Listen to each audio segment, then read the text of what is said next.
Welcome, everybody. This is our second week that we are doing this unit, Respond to Clients' Needs, and we do that holistically. I'm your trainer, Vicky Hanna. This recording is for week 2, Diploma of Youth Work, and we'll be doing role plays. I just wanted to do this recording to be able to guide you. Some role plays will be done live in class tonight, but for many of you, you cannot make it to classes, and I want to give you a resource hopefully will be helpful for you.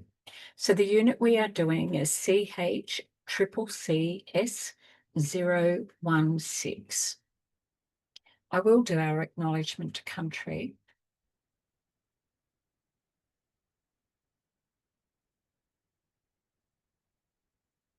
In the spirit of reconciliation, Hayter Institute of Education acknowledges the traditional custodians of country throughout Australia and their connection to land, sea and community.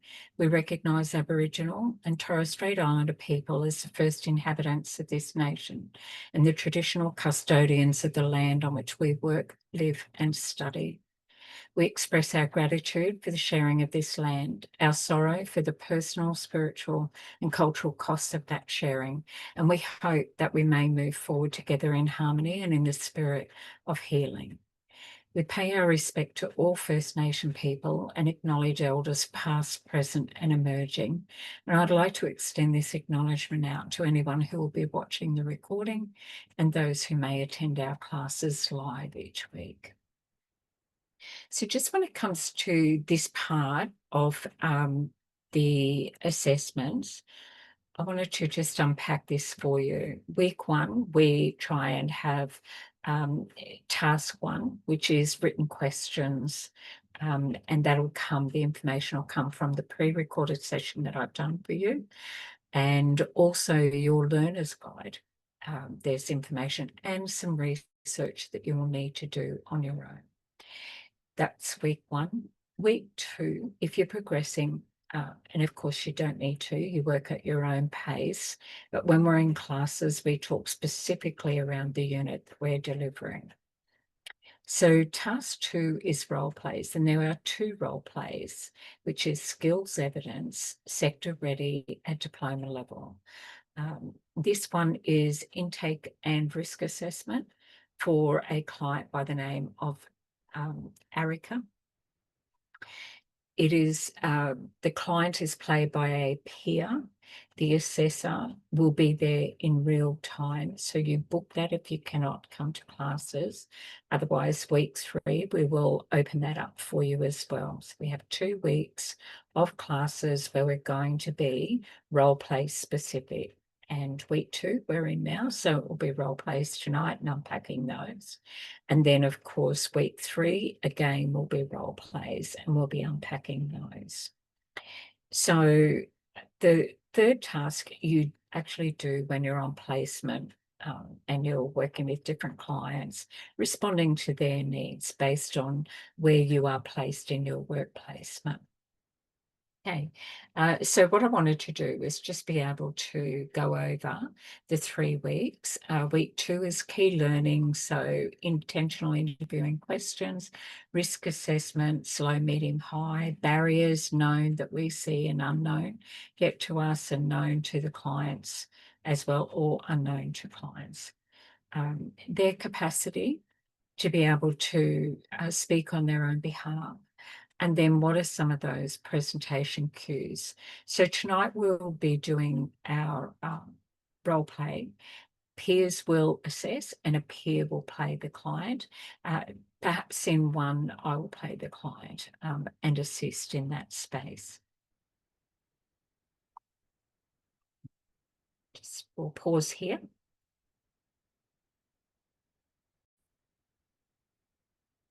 Okay, I'm just going to continue, even though some of our learners may be joining us already. I'm just doing a brief overview on what is going to happen tonight with role plays and also to create this resource before class starts at 6 p.m. So with the role plays, let me walk you through this. The client's name is Arica. they are presenting with very high and complex needs. It takes approximately 30 minutes to do this role play in 2 parts. I wanted to walk you through my summary, and then I want to walk you through what it's got in Accelerate on how we go ahead and assess you. So I want to just walk you through all of that. And of course, we'll be doing some role plays. All of that will go into our recording as a resource for you. So Erica is a client. You, as a student or learner, you are the worker working with Erica, doing the intake, the assessment, and then the follow-up. There's 2 parts to this. The class will be peer reviewing and offering some debrief questions after the assessment. This one you cannot do on your own. This one you must have a peer or a colleague from the workplace who is a sector worker or equivalent. And you must have an assessor in real time. So if you can't make it to classes, you're getting this recording. How do you do that? You contact your learner support officers and you say, I would like to do that, or I will give you my email address, of course, and you can contact me. We can only do it in groups. So the minimum that we can have would be you plus another learner, and then you will swap places and do that for them. I like to do a group if I can, but of course that's not always possible. When do we do these? We do these fortnightly. Any of the assessor-led role plays, either a Wednesday or a Saturday. And they get booked ahead, and there's quite a few assessor-led role plays. So once I've got enough people to do this one, then I will definitely make myself available. Otherwise, we're in week 2. If it's not done tonight, you are very welcome to come to class and do that in week 3. Otherwise, I'll make another time for everybody. So when it says an assessor will be there in real time, everyone works at their own pace. We don't know when you're ready. You must let us know that. So, of course, if you're not ready, there's no pressure whatsoever. When you are, we'll be available to help you. So with the 2 role plays, it actually gives you the instructions of where you've got to go, what policies to review. It talks to you about risk of abuse, neglect or harm and the policy that sits around that. You will need to be prepared to do this Zoom, so it will be camera on. Students will need to have access to the internet. Now, you will be required to do some research.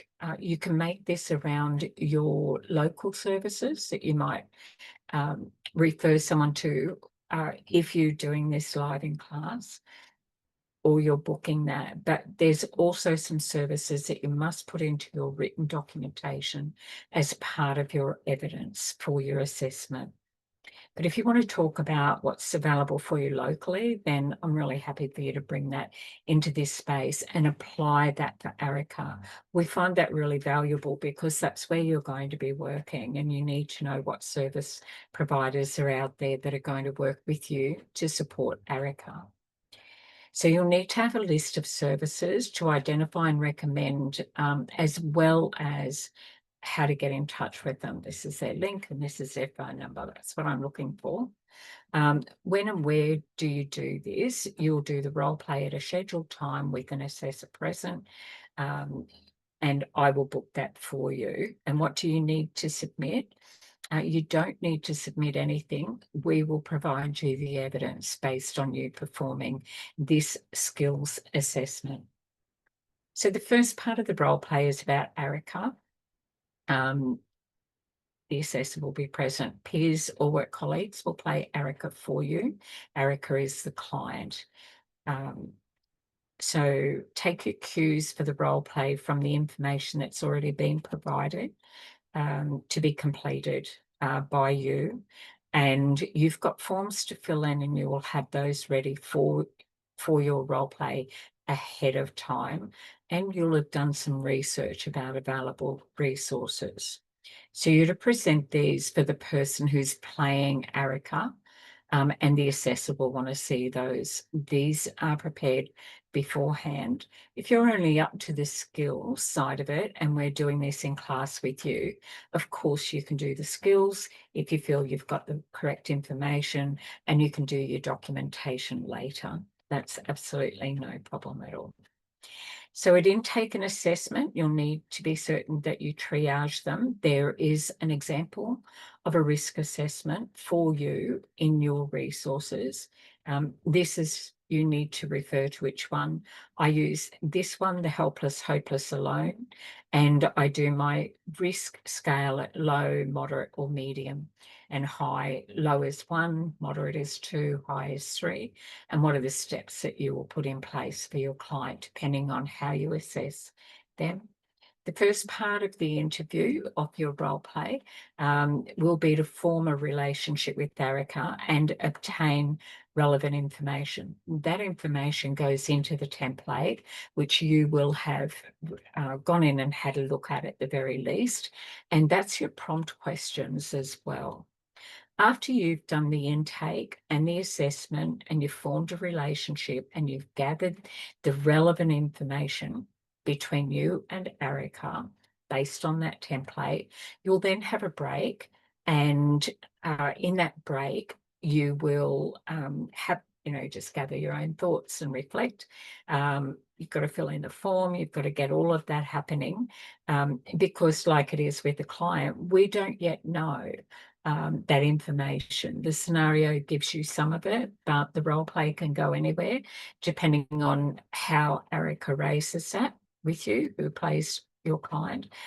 But it's exactly like that for us in the sector. We don't know information, so we'd book another session, of course, with Erica, or we would say, look, I've got time to see you again today. I've 2 parts. How about we grab lunch and I'll just go through some of that. For the purpose of the role play, you won't take 15 to 30 minutes break because you will have already done that. If you want to book an assessor, then you can book this in more than one session. You can do your part 1 and then you can book your part 2. It's up to you, whichever you're ready for. I'm hoping that this resource that I'm recording for you will help you prepare and plan. So you will have collected your thoughts and just analyse that. You'll gather that information and you'll complete their assessment and what are going to be the recommendations for the next step in the services that you and Erica have discussed. So you'll need to look up those services. You'll need the internet. You may have already done that. So print off your list and make sure that you've got a full suite of services based on what it was that came up for Erica. Erica's story, I'll run through that for you shortly. So in the second part of the role play, number 2, you'll meet again with Erica and discuss the recommendations and supports. You're also going to do another one around her progress, how things are going and touching base. So you'll need to get consent, of course, and that will be informed consent. And you'll need to be willing to share information as well. So whoever plays Erica, you need to make sure that you've thought about Erica's role and here's her story. So you've suffered abuse from your husband, who here they have called Billy. None of these names are real. However, the stories do come from sector.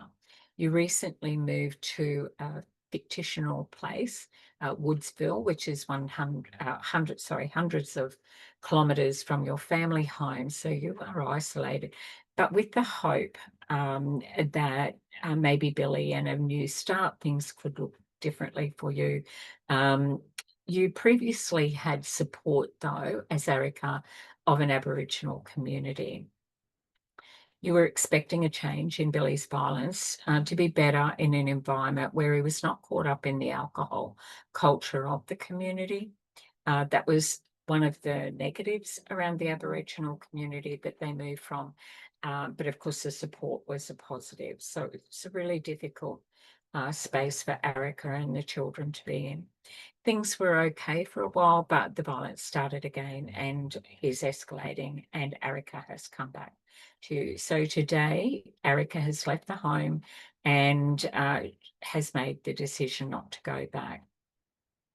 So for the person playing Erica, your children are currently at school where they are safe until school care after school finishes, which could be 6 p.m. in some cases. You will need to be able to pick them up and take them somewhere safe. You have no idea how you're going to make any of that happen. That's why they're there with you. You present as Erica as nervous and agitated. You're frightened of your partner and scared that you have nowhere to go. You may cry at times during the interview, so the person playing Erica needs to be authentic in that role, which is why we ask peers to do that, or of course sector colleagues if you're already in the sector. You are presenting with bruises and scratches on your face, very hit, and you fought back last night. You're showing defensive wounds and also wounds from the assault. And you grab a grab mark on the upper arms from where he grabbed and shook you as Erica. He did not hurt the children because last night they were asleep. During the second part of the meeting, you will agree with most of the students' assessments and referral recommendations, except that you refuse to go to the police. That's the status for Erica. Historical considerations around Erica. You've had an intervention order against Billy before, but he breached the order many times. When you reported this to the police, they did nothing. In fact, they were rude to you and seemed to be suggesting it was your fault that Billy was hitting you and your children. You have had a lifelong distrust of police. Also, you do not want to go through the court system as it is frightening.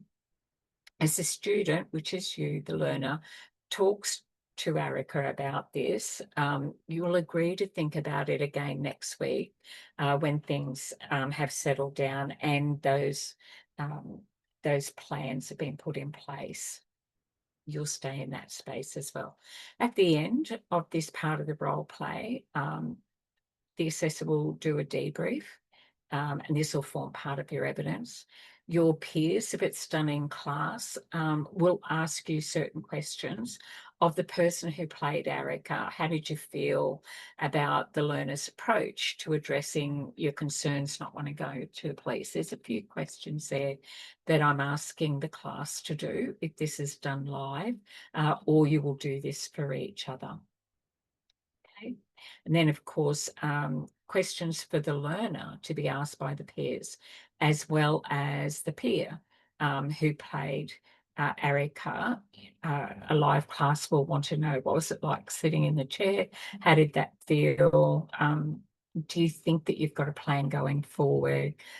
Did you think that the person respected your decisions not to go to police? You need to have those considerations as part of our reflection that we do, and also you'll be required to do journal writing on your clients as well.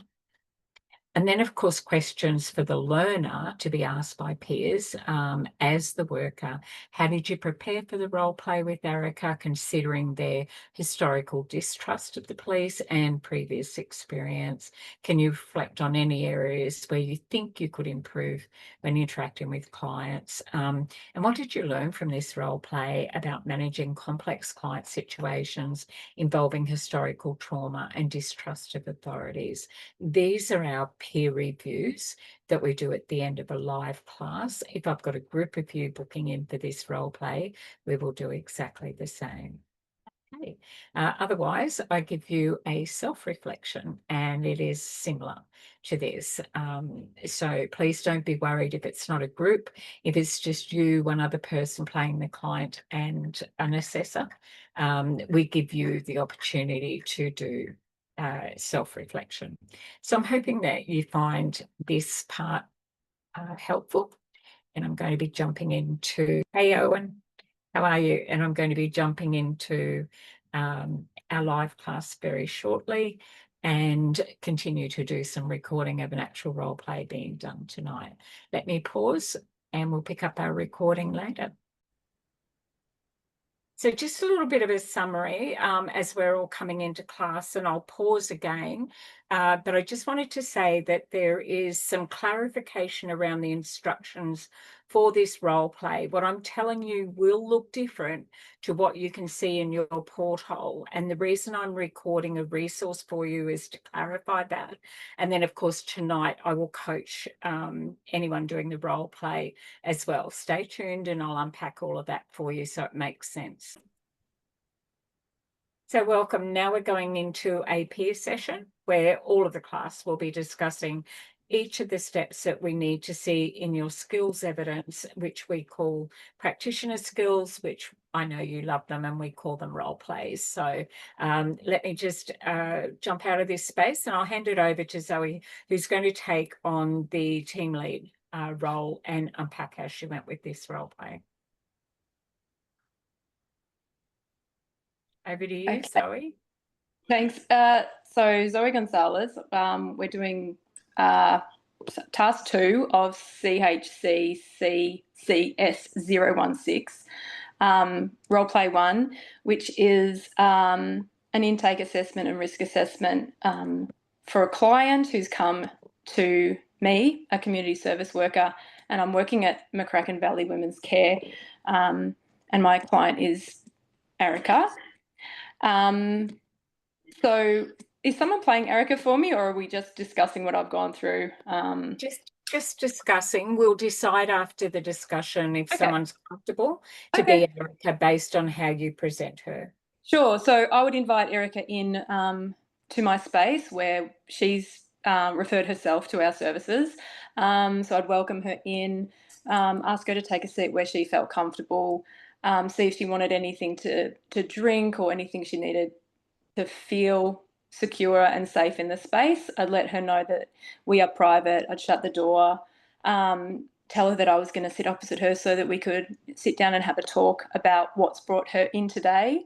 So I'd introduce myself. My name's Zoe, community service worker here at McCracken Valley Women's Care, and I help women and children with services for the needs that they present with.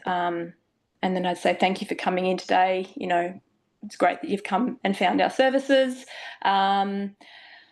What we are here for is to help you to unpack what's brought you in. Our services are for women's health, women's sexual health, assistance with emergency care, support for domestic violence situations, abuse situations, emotional support, emergency accommodations, children's welfare. And then I'd ask Erica, how are you feeling and what's brought you in to our services today? I'd let her tell me what's brought her in.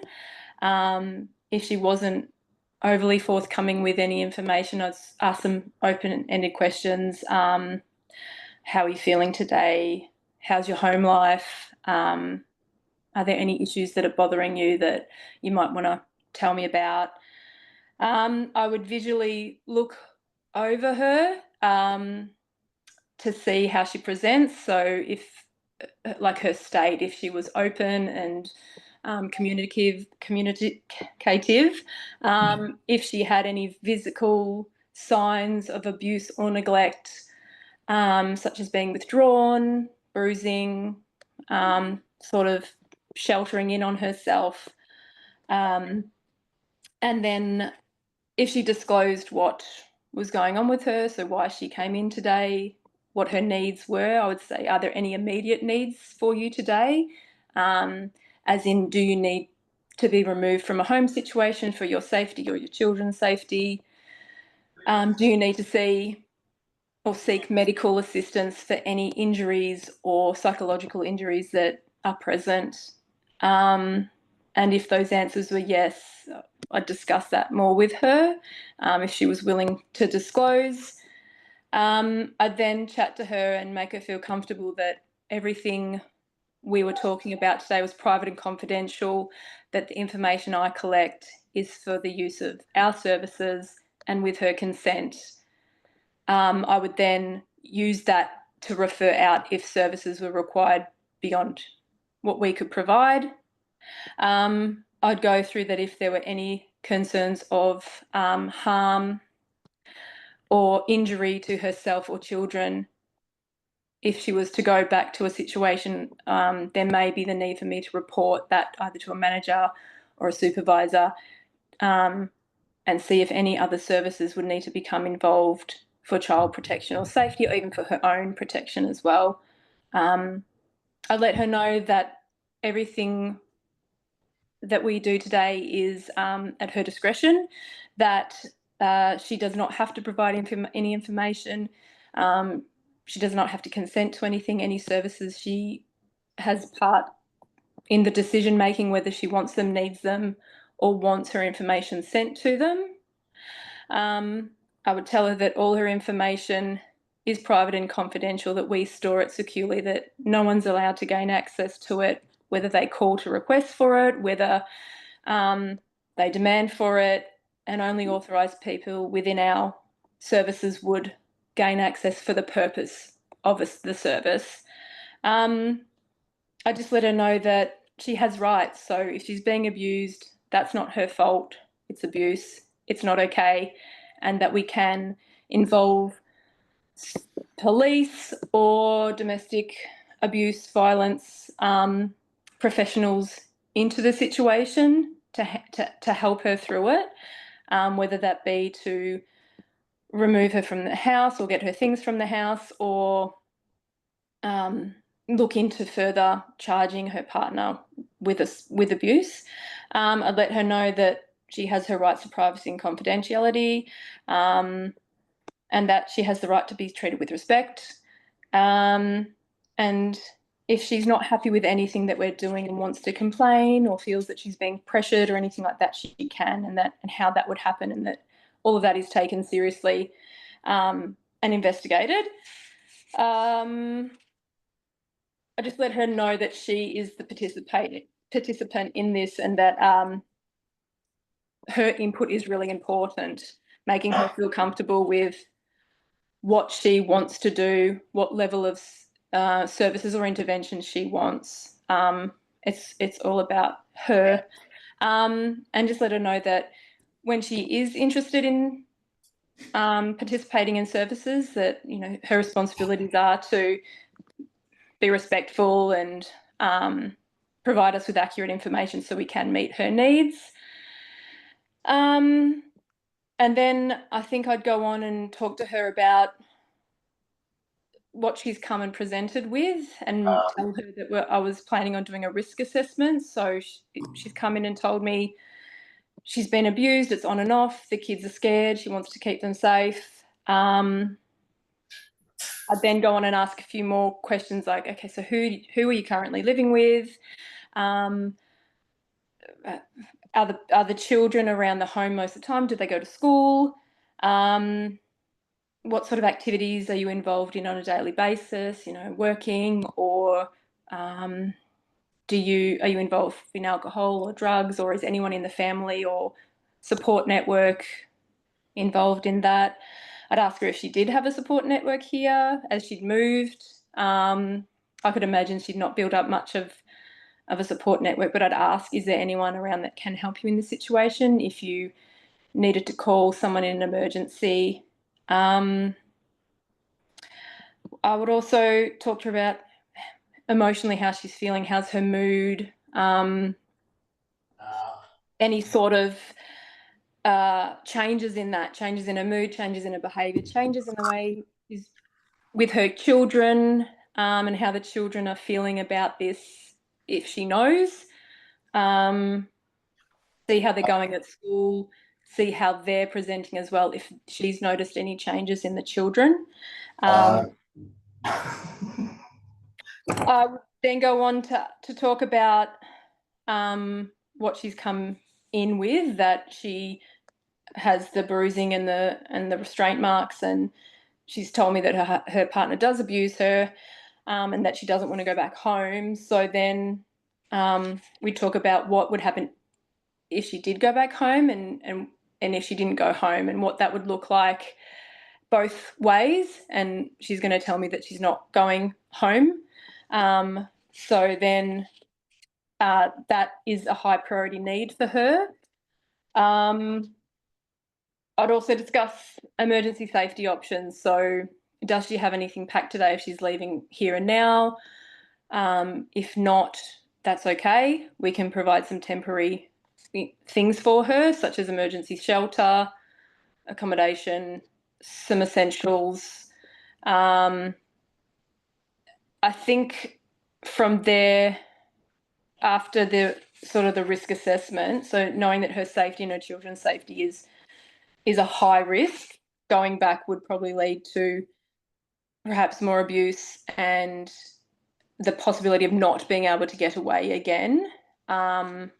That's a high risk situation. Again, the high risk of abuse and then the abuse turning onto the children. I'd figure out if the children had been abused and if they saw any of the abuse that the partner did to her, because then we might need to discuss child protection and reporting of that. And then I would talk more about sort of the severity of the abuse, if she wanted to go into that, and then see if there's where that sits in the risk assessment. So if weapons were used, threats, obviously the physical abuse, if there's any emotional, financial, what else there might be that she may not recognise as signs of abuse, and then how, I guess, she's handling that. So if there's any signs of depression, hopelessness, any sort of suicidal risk, I might have to sort of evaluate that as well. And then from there, I guess that's when we'd have that break and then talk about what services from this risk assessment and the needs that she's presented with, I would then go and offer to her. Okay, so Hakan's got his hand up to ask a question. And then this is the time to just bounce this around with Rachel. But look, with Zoe, but what we're looking at here is very high and complex need and a particular risk level. And it's how we do that intake and assessment, because it's got to be informed consent before we even move forward. And it's about the client's readiness to share. One thing they know for certain is things that they will do and other things that they will not do. She will not report to the police because that has gone badly for her in the past. And I'll give you an overview and a summary around that. But Hakan, a question you want to throw in here? I was just going to ask, I know it writes it down here, like it's one of the last points of what we observe, or, you know, what it says in writing. But if I was in that situation, would it be wise, like seeing Erica walking in with bruises and scratches on her face, and she's self-referred, I would take it as like even a way of building rapport to you straight away, like address those bruises and scratches, see if she needs medical attention, get her to sit down, you know. And another thing that I want to ask too, like, you know how we've got all the procedures that we have to go through, does that have to be right at the start, or can I put it in there? Like, I was thinking, like, you know, addressing the bruises and the scratches and seeing if she's all right, and then getting her to explain, you know, getting her to talk about what's happened and everything else. And as we get a rough idea, then I start explaining about the services and everything that we can to help the situation, and then, you know, move down to our rules and regulations and everything else to explain how things go, and then take it from there. It's a really good question, and the answer is no, a flat, hard no. You cannot continue the conversation without informing the client that something they say may be reported. So she's coming in as a vulnerable person in domestic family violence who looks to, based on their story, how they're presenting. You must let her know that this is going to be mandatory reporting. You must let her know. Yeah. She has the right to walk out the door and not work with you. Okay, so when you see someone bruised up, scratched up, It's just that you just take note of it and just continue on as normal. And just say, are you okay? Yep. Yep. Do you need any services? No, and then just go straight into the policies and procedures. Yeah. Let Yeah, me I tell think you how we've got to start.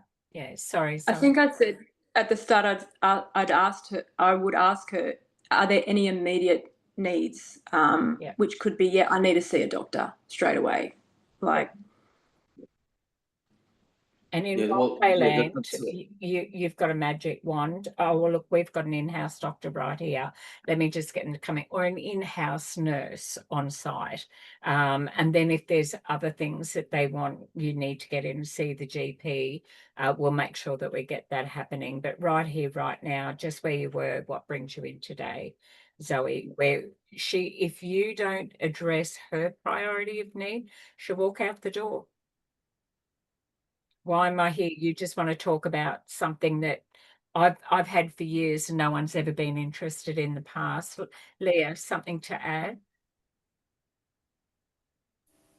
Yeah, I like this one. I haven't really looked into it yet, but already I thought with her, when you see a woman with bruises or abuse, sometimes even though you're visually observing that, they may not even want to touch on the subject, and whatever is opened up emotionally, they'll retract, because it is a very big thing to do, to blow the whistle on your own domestic partner. And if you've got children, like that was one thing earlier with Joe unpacking, I thought, if she feels threatened for her children to be taken off her, and in the Indigenous communities and cultural backgrounds, there's no way that she'll disclose anymore or even continue because of the mandatory reporting, which ethically she would know. And very smartly, they have their own customs and ways. So I thought already this is very intriguing. And it's heartfelt, heartbreaking stuff. But with the alcohol and consumption and already that abuse, and the police and the issues there, this is a very good one. I think I'm going to enjoy it. Yeah. It's a really good point as well that you're saying, Leah, because this is about how we respond to clients' needs. This isn't about mandatory reporting. That is something that we'll need to do. Our mandatory reporting is we report to our line manager. That's internal. And then whatever the protocol says afterwards around that. The very fact that she's there and saying she's not returning home is viewed by any department as you are the responsible person in this process right now. So, and I think you said well, Vicky, because you said it's the readiness, and if that's where it's already at such high risk. Action plan is already to move her safely. It's good point. Eminent. It's good. Thank you. Owen, something to add in there? I was just thinking, like, if a client comes into your service with like cuts and bruises and stuff, if there's no like in-house nurse or anything, are we able to give like first aid to treat the wounds, as long as they consent to it? If you've got a first aid certificate, 100%, like, well, that looks a little nasty.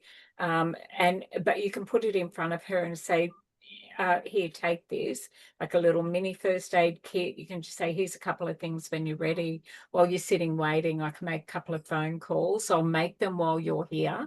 We don't want to leave Erica where she thinks, well, where have they gone? There's mistrust there already. So it's like, look, here's the kit. It's like we cannot administer even Panadol to a client, but we can say we do have a first aid kit and you can observe, and then of course the client can say, I'll take a couple of Panadol, but you can't say, oh, here's some Panadol. Right. Yeah, but in your first aid certificate, like I've got the children and the early education one, and you usually get the I think it's something 12. We can administer anaphylactic shock, like we can do a little bit more, and we can administer medication. Just so it depends on the scope of your role, but you are protected under Good Samaritan. Everything is about intent, Owen. Yeah. So, okay. Joe, are you feeling comfortable, Zoe, unpacking that? Yeah, look, mine's probably going to be a little bit different. So it might be good just to show the two different sides. Mine's Zoe's probably is sounds a lot more easier flowing than mine. I sort of did mine more of a written intake document. So Zoe's sounds more like our previous one was a meeting, an interview, where I did mine more as an intake document. Okay, and here's where I'm thinking, Jo, I know your decades background in a government role, and you must meet that legislative requirement. And in fact, it's monitored very closely. Here we have a document, but the client comes first. Yeah.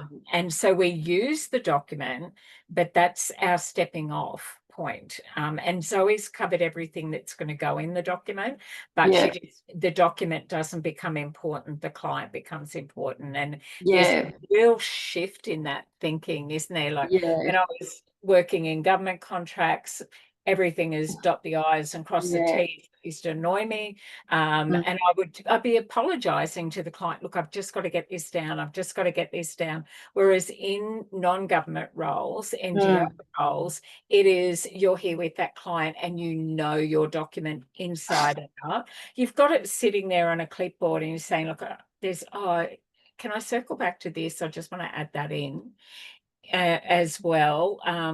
We didn't cover this one because you've established rapport, you're connecting. She's trusting you, she's hearing, I came in looking for X and you're talking X, which is great. And I might need some Y and you're talking Y. I've walked in through the right door. That's what's more important in this work. The reason I thought it was that was because, it was saying, get the name, get the address, get the date of births, get the this, get the that. So that's why when I read it, that's what I thought I was getting, and then go through the risk assessment. And I don't know, that's great, Jo. That's great. That can form part of that, because to get that information, I still have to hear your micro skills. You're not going to say name, rank, serial number. Okay, good. All right. See you later. You're going to do that compassionately. You're going to be respectful. You're going to pitch that in a way to suit her psyche ache. And that's what I'm looking for. In my assessment tool, it says, did I observe the learner engage respectfully with the client? Did I observe the learner use non-judgmental language? Did I observe the learner assess the risk appropriately? I can still get there. You're just coming at it another way. I can watch 10 role plays with the same story and get 10 completely different ways that it approached. Jo, just turn up as you. I can get what I need out of this, and if not, we'll prompt. Okay, so it's all right. Where you're headed with this is still good. You're just coming at it another way, and that's great. Hakan, something to add in there, and we'll just make sure we're going okay. And then Katie, I want to come over to you because I know you're in a school. I want to just make sure I get your perspective on that, because I think it's a bit of both. I'm hearing, but Hakan. I was just going to ask, with the referral, when she self-referred herself, there would be a process for that, wouldn't there? Where she would put her name, address, or her age, all that information. No, she doesn't have to give that. How would you self-refer? Sorry? How would you self-refer? Self-refer, hi, can I come in and talk to a worker as soon as possible? Oh, Jo, you're the first person available. Can you see this client? Their first name's Erica. That's it. Yeah, referrals are not a formal process. They can just come to the door and say, I've got to see someone straight away. Or best laid plans. So do we just make it up as we go on? So whatever we make up, we just record it? I wouldn't know, because someone's going to be Erica and they're going to give you that information. You've got to fill that in into the intake document. Yeah. There is two parts. One is your skills, and the other is you've got to have the document in front of you. If you say, I'm ready to do the role play, you have those documents in front of you. And you know what it is that you've got to get, what you've got to pull out of it, and then the services. So this is in depth, this one. If you're not ready, it's okay. There's in the form, there's nothing that it says where name and address and all that information, unless I've missed that part. I mean, I've got all the services, assistance with emergency care support. You've got to download the document. If you go into the role play bit, there's 3 documents to download. Okay, I must have missed one. On Accelerate. No, I've got it. I must have missed it. For the purpose of tonight, I'm looking at our time. We're at 7:15. Let's not throw the quantitative. Let's get our qualitative in tonight, and then next week we can speed date all you want in our role plays. We are totally fine. Let's get this one bedded down so that you know what it's got to look like if it's right. And we've already discussed it could look 2 different ways, 2 different perspectives. But Katie, you work in a school, yet you work with those high and complex need clients. What's your take on where you are so far? Zoe and Joe, where are you sitting as your role? Like what did you mean? Sorry. What are you hearing? Are you hearing intake assessment? Do you do that in your role at the school, or is that all done pre-done for you, like what Hakana's talking about? Sometimes I don't like to. We do get like reports from previous schools, but sometimes they don't have it. Sometimes we just meet a fresh face, but sometimes I don't really like to look at it until I've met them and been with them for a week or 2, Okay. and then I'll read it so I can get my own vibe, because sometimes it could come from a really opinionative teacher, past teacher that will paint a picture to a young person that isn't sitting in front of me, if you know what I mean. Yeah, So I do. I don't know, I would probably just have this as I don't think I would do like, what's your, I don't know, I feel like I'd just be having a conversation and making sure that she's okay, and I don't know, taking lots of time to get to know her and have a relationship, because she could bolt. And like I forgot who said it before, but about the Indigenous like also like culture around like their young people being taken by child services for that could be a massive scare, because that's also their past, their parents' past, like generational trauma. That's a massive thing, and they could be out of the door in a blink of an eye. So I think being I very hear you. gentle. Yeah, and good point. Zoe, something to throw in.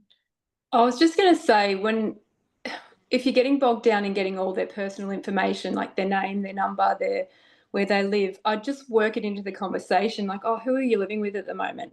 Okay, great. Let's just grab that address in case we need to go there to pick some stuff up. Like, not just, okay, what's your name, what's your number, tell me your address. Just work it in the conversation so they're not feeling threatened to give up that information if they're holding that close. Brilliant. Okay. So, Leah, something to add? Yes. I'd be touchy on the previous history of the partner because of the police concerns of where she doesn't want their involvement and the children. So again, through the school aspect, I like that idea because there may be no history or what she's trying to do. And I like the idea of that the duty of care for her as a client, because she's come in under that urgent high risk and wanting a safety plan, a removal, or your guidance. That's why she's come to the service without police, without schools, without mandatory reporting, and unpacking her steps primary to get her into accommodation, or the likelihoods of the partner, what aspect he brings as an element of danger. So would that put duty of care of the professional work conduct ethically at risk, and those movements to track her to see that she's from A to B where she needs to be on her terms and in her way. So that best how to support her to do that, looking at the body of that for her as a client and a mum as well, with her own responsibilities, and again sitting back on the policies and procedures. So I like it. It's a hard one, because how would she, if she was to know she's endangering the children, putting them back in areas with school or home, and the dangers of you going out working in the field, that there's that danger and concern as well under violence. So with the police as well. So it's sitting back and waiting and seeing what she does and how best to help her, fuel, vouchers, all that stuff to set her kids up, that escape plan, and get her into safe housing, and who else, and maybe even remove the kids so the services don't touch her, to get that trust through her that she wants to come back, keep the engaged services going, to know she's moved safely and how she's doing it. But to put, even if she wants the kingship, to the family will take the kids and who else can help. And so she primary deals with the head-on abuse and gets her head right emotionally as well. So there is that cultural downwardness that she would not want to have that out and about. So that's why I think this one's private. It's a really good one. I like this. It's good. Yeah. Let me share what I can see in the in Accelerate for this one.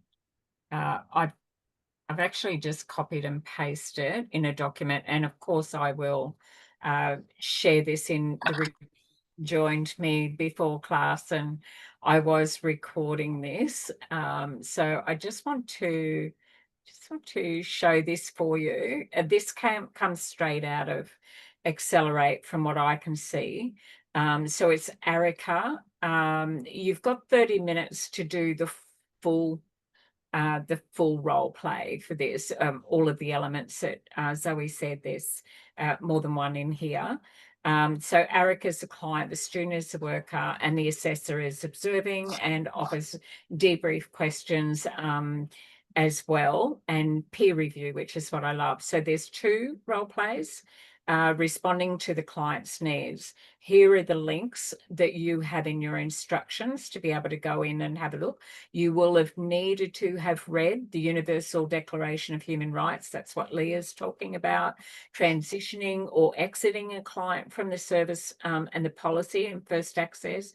Responding to indicators of actual or potential risk of abuse, neglect or harm policy, and then also the collecting and analysing the client information policy, what sits around there. You'll need to have the list of services so they can identify and recommend particular services as well as their contact details. So you might say, look, here's service 1, service 2, service 3. GP might be one of those in there as well, but we need to be assisting the client and responding to their needs, not taking it down another path. They have to, because as Katie said, she might be a runner and bolt, and she's walked in through the door. We need to respond to her needs. So when and where do you do this? This is just some of the machinations.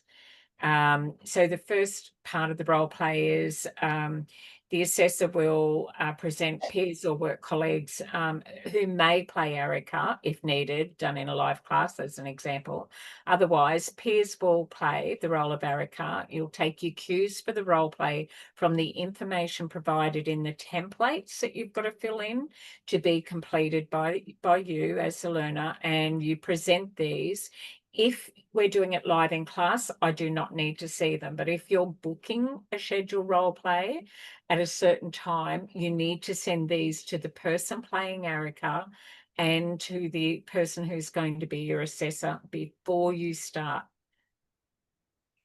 of where you're up to. Let me just keep going, and then I'll come back. I'll circle back, Jo, for questions. You'll do an intake and assessment. A risk assessment example could be the HAR model, the helpless, hopeless, alone triage. You can use any, but you're going to have to tell me, what did you do? What did you use? How did you assess them? And how did you come up with that risk assessment? You'll have to explain in your debrief afterwards. I assess them at low because I assess them at moderate, moving high, or high at the beginning, and moderate to when we were wrapping up, and then low maybe in the follow-up around the exit. I'm glad we've been able to help you. The first part of the interview will be for the student to form a relationship, which is what Joe was speaking of, with Erica, and obtain relevant information. Then you could go away and have a break. You could do the next part of the role play on a different day at a different time. Or if Zoe is ready, we're going to roll straight back in, because instead of the break, we've actually done that at the beginning. Then role play 2, meet with Erica again to discuss their assessment, recommendations to services and to support. That's after your little break. And support Erica to make decisions about future actions to be taken. And then also, here's Erica's story, as in accelerate. You have suffered abuse from your husband, Billy, for many years. You'll get that in your intake. You recently moved to Woodsville, which is hundreds of kilometres from your family home, where you previously had support of an Aboriginal community. You are expecting a change in Billy's violence to be better in an environment where he is not caught up in the alcohol culture of that past community. And things were okay for a while, but the violence started again and is escalating. Today, you are telling the worker you have left home and you have made the decision not to go back. At the intake, the guide for the person playing Erica. Your children are currently at school, where they are safe until the school care finishes. You will need to be able to pick them up. So after school, which in some places goes till 6 p.m. We don't at this stage know where Billy is, but you're going to do a safety plan. Need to take them somewhere safe. You have no idea how to make any of that happen. That's why you've come in and spoken to the worker. You present as nervous and agitated. That's the observations. You are frightened of your partner and scared that you have nowhere to go. You may cry at times during the interview, so you'll need to be visibly distressed if you're playing the role of Erica. You have bruises and scratches on your face where he hit and fought with you last night, and grab mark bruising on your upper arms from where he grabbed you and shook you. He did not hurt the children last night as they were asleep. During the second part of the meeting, which is all part 1, okay, of the role play, the first one, it's the assessment, referral, recommendations, except that Erica, it's cool bananas with all of that, but she's refusing to go to the police. That's Erica. Then things we need to consider. You've had an intervention order in the past. That gives you the reason why she says no to police. But he breached it so many times, and every time she went to the police, they did nothing. And they even implied that the victim was the offender, or they victim blamed. And none of this is uncommon. I reluctantly share that information with you. That is actually going to be most of your clients' experience. It is the most unusual and rare to get that support from police.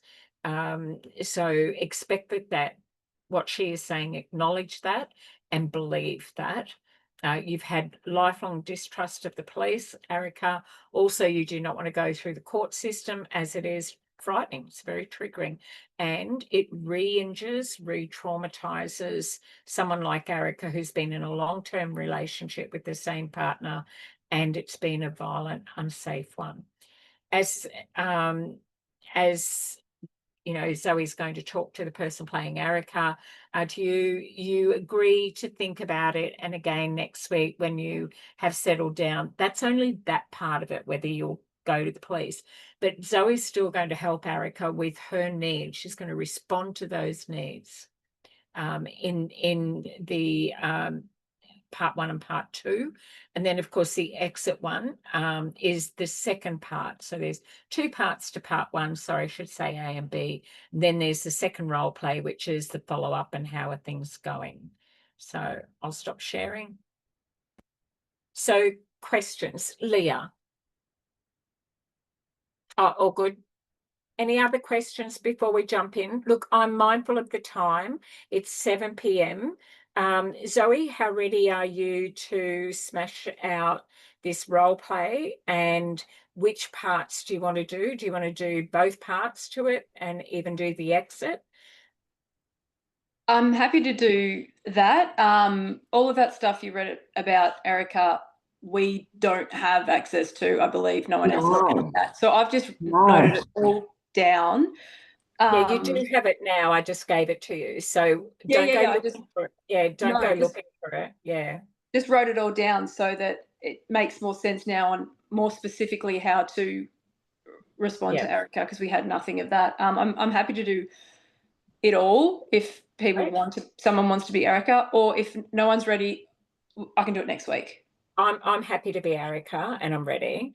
But is that what the class would like me to do? Would you like me to step into that space and demonstrate that? But I'm also mindful, Joe, I want you to be able to do your intake. I don't want to bump you tonight. I want you to go through the first part of the first role play. There's more to come. But what would you like to do tonight, Joe? I'm responding to your need. It would have been nice at least to know that she was Aboriginal. We do know no, we do not know she's Aboriginal. It only says that she came from an Aboriginal community. We didn't even know that. I don't think that was even on the oh, look, I'll give it a go. If I have to redo it, I have to redo it. Yeah, I'll give it a go. I don't think you'll have to. You won't get all of it done. Yeah. So I will take this as a contribution to it. But the reason why I've done this is, and of course we're recording this, so this is for you to reflect upon, is that I felt that it was insufficient information for you guys to fully be prepared for it, whether the assessor plays Erica or a peer plays Erica. I think it felt like a gotcha moment, and I just thought we really needed to give you more information to be better prepared to approach it in a way where you felt that you were doing the correct intake. I think it's best if you do, Erica, Vicky, because what was the last bit? Because you're funny to watch. Or sorry, I'm ad-libbing now. So Zoe, are you ready to go? I'm ready to go. Yeah, sure. If you're ready to be Erica, yeah, absolutely. So for the purpose of this and everyone else to feel comfortable, let's go off camera. Let's just leave Zoe and Erica there. Myself, I'll play that just to set the scene, but you can see everything and you can hear everything. Just turn your cameras off for this. I'm still recording and missing nothing. Everyone in class tonight, everybody that's going to be getting this recording, you will receive this. This will go out to you. So I've got to get my head in the game here. I'm fairly distressed. As I arrive, ready when you are, Zoe. Okay, so if this is my role play, should I introduce it? No, all good. Okay. Yep. Okay. All right. So, Erica, hi. Welcome. Please come in. Hello. So I this don't is. know if I'm in the right place today. I've really got to talk to somebody. You are in the right place. Thank you for coming. I understand that you've come to talk to someone, and I'm here for you. Would you feel comfortable coming into this office space with me? Yes, I can come in and sit down. Okay, great. So you enter first, I'll follow you, and then would you like the door closed so that we're private? Yes, please. Yes, I would like you to close the door. I think I'll take this chair. I can see the door. I'm just a little bit worried that my partner might have seen me come in today.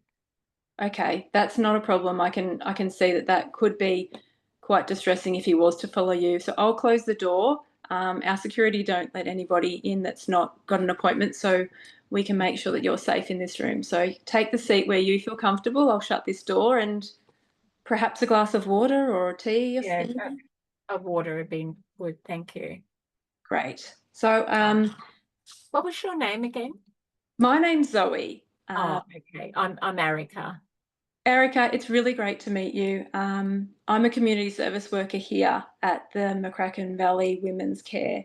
We're all about keeping women and children safe. Okay. So, yeah, sit where you like. I'll sit here opposite you. Take your time, have your water. I want you to feel comfortable. This is a big step for you, I can imagine. Now, I can see some scratches on your face. Do you need anything right now to feel comfortable? No, I put a little bit of antiseptic cream on it, some Manuka honey this morning. It looks a bit angry, but I'm not in pain. If you need an ice pack or anything where there's bruising that maybe it's not visible, just let me know. I've got those things if that will help you feel okay. All right. No, thank you. I really just need to talk about what's happening for me, and I'm desperate. I need help, and I don't know where to go or how I'm going to make this all play out. Yeah, that's very understandable. I can see how overwhelming that is for you. So let me just tell you that I want to help you. I'm here for you.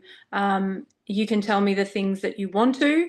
You can discuss the things that you need to discuss, and just be reassured that the things that we talk about are private and confidential between us. And I want you to know that if there's anything that has to do with harm to yourself or harm to any other people in your family, of violence or injury, those are the sorts of things that I would need to inform my manager to see if that needs to be escalated further. So you have the right to tell me whatever you feel the need to. Does that sound okay? So would you just tell the manager? You wouldn't be telling my partner? We wouldn't be telling your partner, no. If there's any information that you give to me that involves anyone's safety, whether it's yours, mine, children, family members, and there's a risk of the harm to anyone, I would need to tell my manager, but not directly to your partner. Is your partner something that you want to discuss with me today? It is, yeah. Look, I'm happy to talk to you about it, but so yeah, look, we haven't long been here. We moved into the community. I married a First Nation person, Billy, and look, we've been together for 15 years, or de facto, but we call ourselves married. We've got 2 kids. Okay.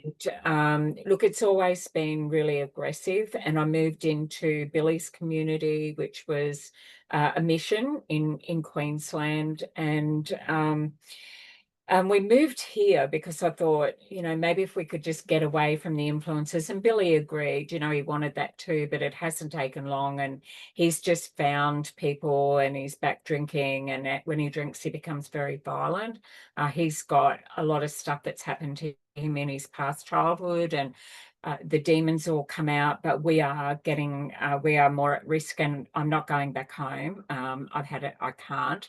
The kids are okay. They were asleep last night, but he did attack me. So some of these I kind of like did myself when I was trying to defend myself. Some of the scratches are mine when I'm just trying to sort of block him off, and I ended up harming myself there. But he sort of grabbed me and shook me, and that's it. Yeah, I was pretty frightened last night. So I just thought, no, I'm isolated. I don't know anyone here. I'm completely away from any of my support. So I just, one of the mums, when I dropped the kids off at school, mentioned you guys, and I just thought, well,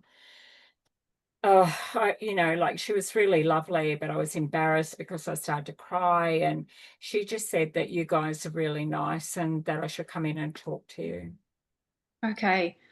Thank you for telling me all of that. That's a lot that has happened to you, and that's not your fault. The abuse that your partner has done, and it is abuse, isn't your fault. And it's against the law for anyone to to cause harm to another individual. Is that something you understand? Oh, it's a fat lot of good. I've had protection orders in the past. The police don't do anything. In fact, they even blame me and say, you know what he's like. You're supposed to leave him alone and let him cool off. You're part of the problem. And it's almost like I deserved it or something. That's how they've treated me in the past. So yeah, you can say it's against the law, but that protection order, that's just a piece of paper. They don't do anything. In fact, all it does is it just winds him up. Yeah, okay. That's really hard to hear. I can imagine that blaming you as the victim or the survivor of this abuse is damaging. Do you feel that you're to blame? No, not at all. But like I can't even fix this. Like I am just absolutely worn out. I've tried everything. I'm worried he's going to go after the kids. That's what I'm worried about. And I'm worried that someone's going to report it to child safety. Like we've had them come around at the last place that we were, and that we thought getting out of town and a fresh start might help if I got him away, but it's not, nothing's working. It's 15 years. If he wanted his family, he would do what he needed and get the help that he needs and stop that drinking. Okay. So what I'm hearing from you is that you're afraid. You're afraid for your kids. You've tried to sort things out in the past and that the police have been no help. You feel let down by that service. You want out of this relationship and you don't want to go back. You want to keep yourself and your children safe. Am I understanding that correctly? Yeah, I've made a mess of it. I've given him too many chances. I don't know. I'm an idiot. Well, let's go from today. Let's figure out where you're sitting and what we can do together to make this situation better. Because how do you see things going if today doesn't happen and you go back to him? I'm not going back. Okay. I've Great. been there. It doesn't work. I am not going back. I'm not going back home today. Wonderful. That's very strong. You've got that motivation to leave. So let's work on that together. So here at our services, we can look into providing emergency temporary accommodation so that you can leave and not go back today. So that's what I'm here to do. I'm here to figure out how we can work together to get you what you need today. So your immediate need, it sounds like to me, is that you need to get out of the house and you need accommodation for you and your children as of tonight. Yeah, I do. Will it be local or just, will he be able to track me? We have local temporary accommodation for women and children only, and your information will be passed on to that service if you choose to go with them, and he will not know. You don't have to go back to the house. We can figure out getting any belongings at a later date. So I wanted to let you know that I'll gather some information from you so that we can start this process, because you aren't going home tonight. Okay. Right. We're getting you into that safe space, you and your children. All right. Well, I've got all my ID, and I actually picked up a new SIM card as well for Great. my phone. I did that because I've tried to leave before and I did remember some of those things, and I had a go bag already for the kids. Have got change of underwear and things like that, and their toys, like the things that I know. So I actually left them in your front reception. When I came in with all those bags, she looked at me a little bit funny, but I just thought, well, I'll just make it to here. That's what I'll make. The kids are at school and they're in after school care, and that's just my normal routine. Okay. So I've got everything here that I need. Okay. That's wonderful. You've done an amazing job by having that all organised. That is just a great mum right there. You're doing a great thing. So let's get that information down. You've said you've got all your information, your ID and everything, and your new SIM card, which is great because that can't be traced now if he doesn't have that. So how about I just jot that all down now while we're talking. So I'll get your address or your current address. So if we need to go back for anything in a safe time, we can. Yep. Okay, well, here's my utility bill. You can Yep. see it in my name. There's Yep. Medicare card that's got the kids' Okay. names on And- them as well. And that new SIM number, do you have that handy? Yes, I do. Yep. So Okay, I'll grab that. 555-641. Yep, great. Okay, so at the moment, at that address, you and the children were there. Is there Yes. anybody else apart from your partner? No, but the lease is in both our names. So I've been caught before. And I haven't got a GP here, but I do remember he was pretty bad in COVID, and it came up that if I went to a GP or I got a medical certificate, they would release me from my lease and I wouldn't be held responsible for anything. I could get my name off that lease for a safety. I did go through that at COVID, but of course it wasn't anywhere else for him to go, so I had to let him back in. Okay, so that's something that we can look into as well. We will make sure that that legal obligation can be sorted out, getting your name off the lease, so you've got no further contact with that property or with your partner. Okay, so let me just let you know a couple of other things, just so that we can move forward in looking at getting the best services for you. So you're a person and you're a wonderful mum and you have the right to be treated with respect and dignity. And it looks like at the moment your partner's not doing that. Everyone deserves that. It's a human right. You also have your information. You have the right to have that private and confidential. So everything you've given me here, your partner can't access. So that includes your new phone number. If we get you into, or when we get you into that accommodation tonight, he won't have access to that. So that's yours and it's private and confidential. You can choose to participate in any services that we might discuss, anything that might meet your needs currently, or you can choose not to. You get to have say in all the decisions that are focused on you and your children. And if you're not happy with anything, you have the right to complain, and it'll be looked into fairly. And we will investigate things. I know you felt let down in the past. When it comes to our services, we will investigate things further for you. Right.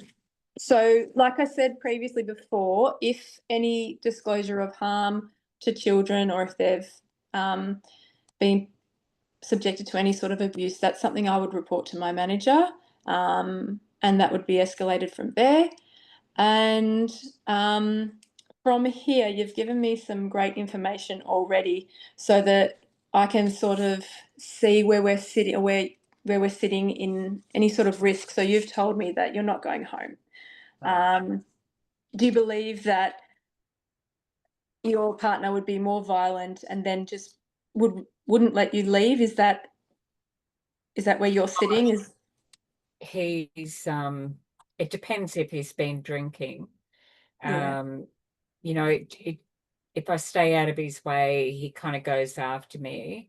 I don't think I'm going to be able to hide it either, because in the past, he's sort of known when I've been planning something, and today I was able to get everything out. I think because we relocated, he wasn't recognizing some of the stuff, but in the past, I know he's just been able to smell it. I think, Yeah. and I might be a bit different when I'm planning it, but this time I planned it differently. Yeah, you knew what you wanted, and that's great that you've made that final decision. So was your partner working while you gathered all this, or? He was out. He was Yeah, out. so yeah, he works. Okay. But the group that he's with now, he's settled in, and that's great. But they're all big drinkers, and so he's just replaced he's just doing exactly the same stuff that he did when we were Okay. back with his in his mission. Which, Yeah. you know, there was a lot of support there, but that's his family, not my family. It is the children's family, so I'm not even sure whether that's where I want to go. Okay. And is it just the alcohol? Yes, it is just alcohol. Just But alcohol. if And is that that's only? all it needs. Oh, well, yeah, that's, and is that just him abusing alcohol? Oh, I don't drink. You're not No. a drinker. Okay. No, You've I seen don't what it's drink. done. No, that's right. I mean, I don't drink and I don't smoke. Before we had kids, yes, we used to both go out and socialize and that. But once the children arrived, I grew up in a household like that. I don't want that for my children. And I thought he didn't want that either. Yeah, okay. That's something that I can see is making you a little nervous, a little on edge, that you don't want your children growing up in that situation, and to remove them from that. You're doing a great job to protect them from that. So how do you feel emotionally at the moment with everything that's going on? Are the children coping? Are you coping?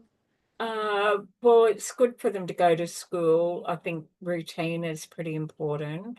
They were in bed asleep last night, so it last night was the first time it's been like it used to be bad. It's been a little bit backwards and forwards, and they seem to be okay. I don't think they sort of noticed anything, but last night they were asleep, and this morning, and I thought, you know what, I'm not going through this again.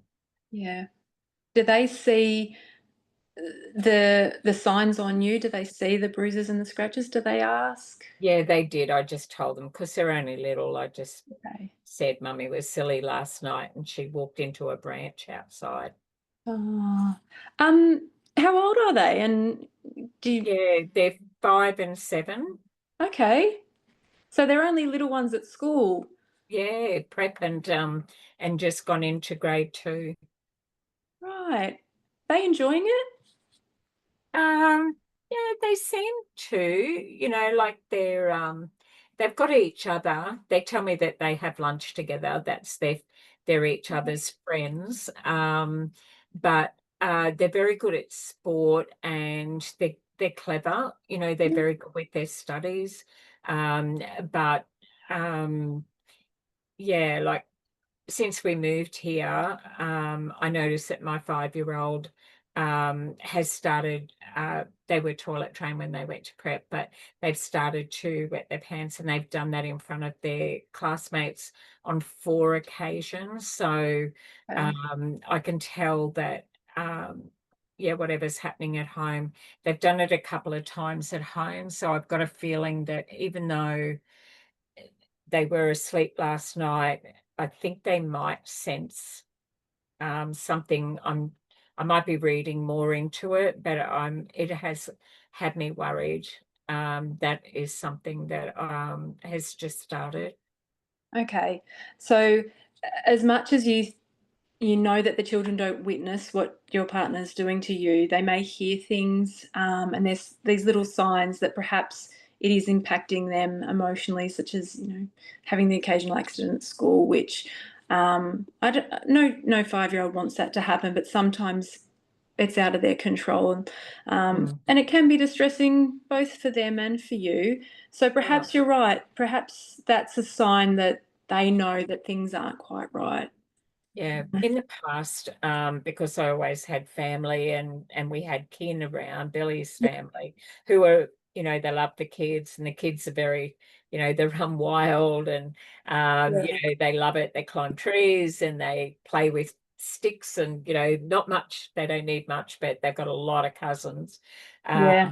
And so the moment anything was bad, I would just make sure that the kids were out of the house and Yeah. that they weren't around it. But I'm in a completely different place, and I haven't got that support. I haven't got a plan. Like, I actually don't even know how to make the next stuff happen. Okay.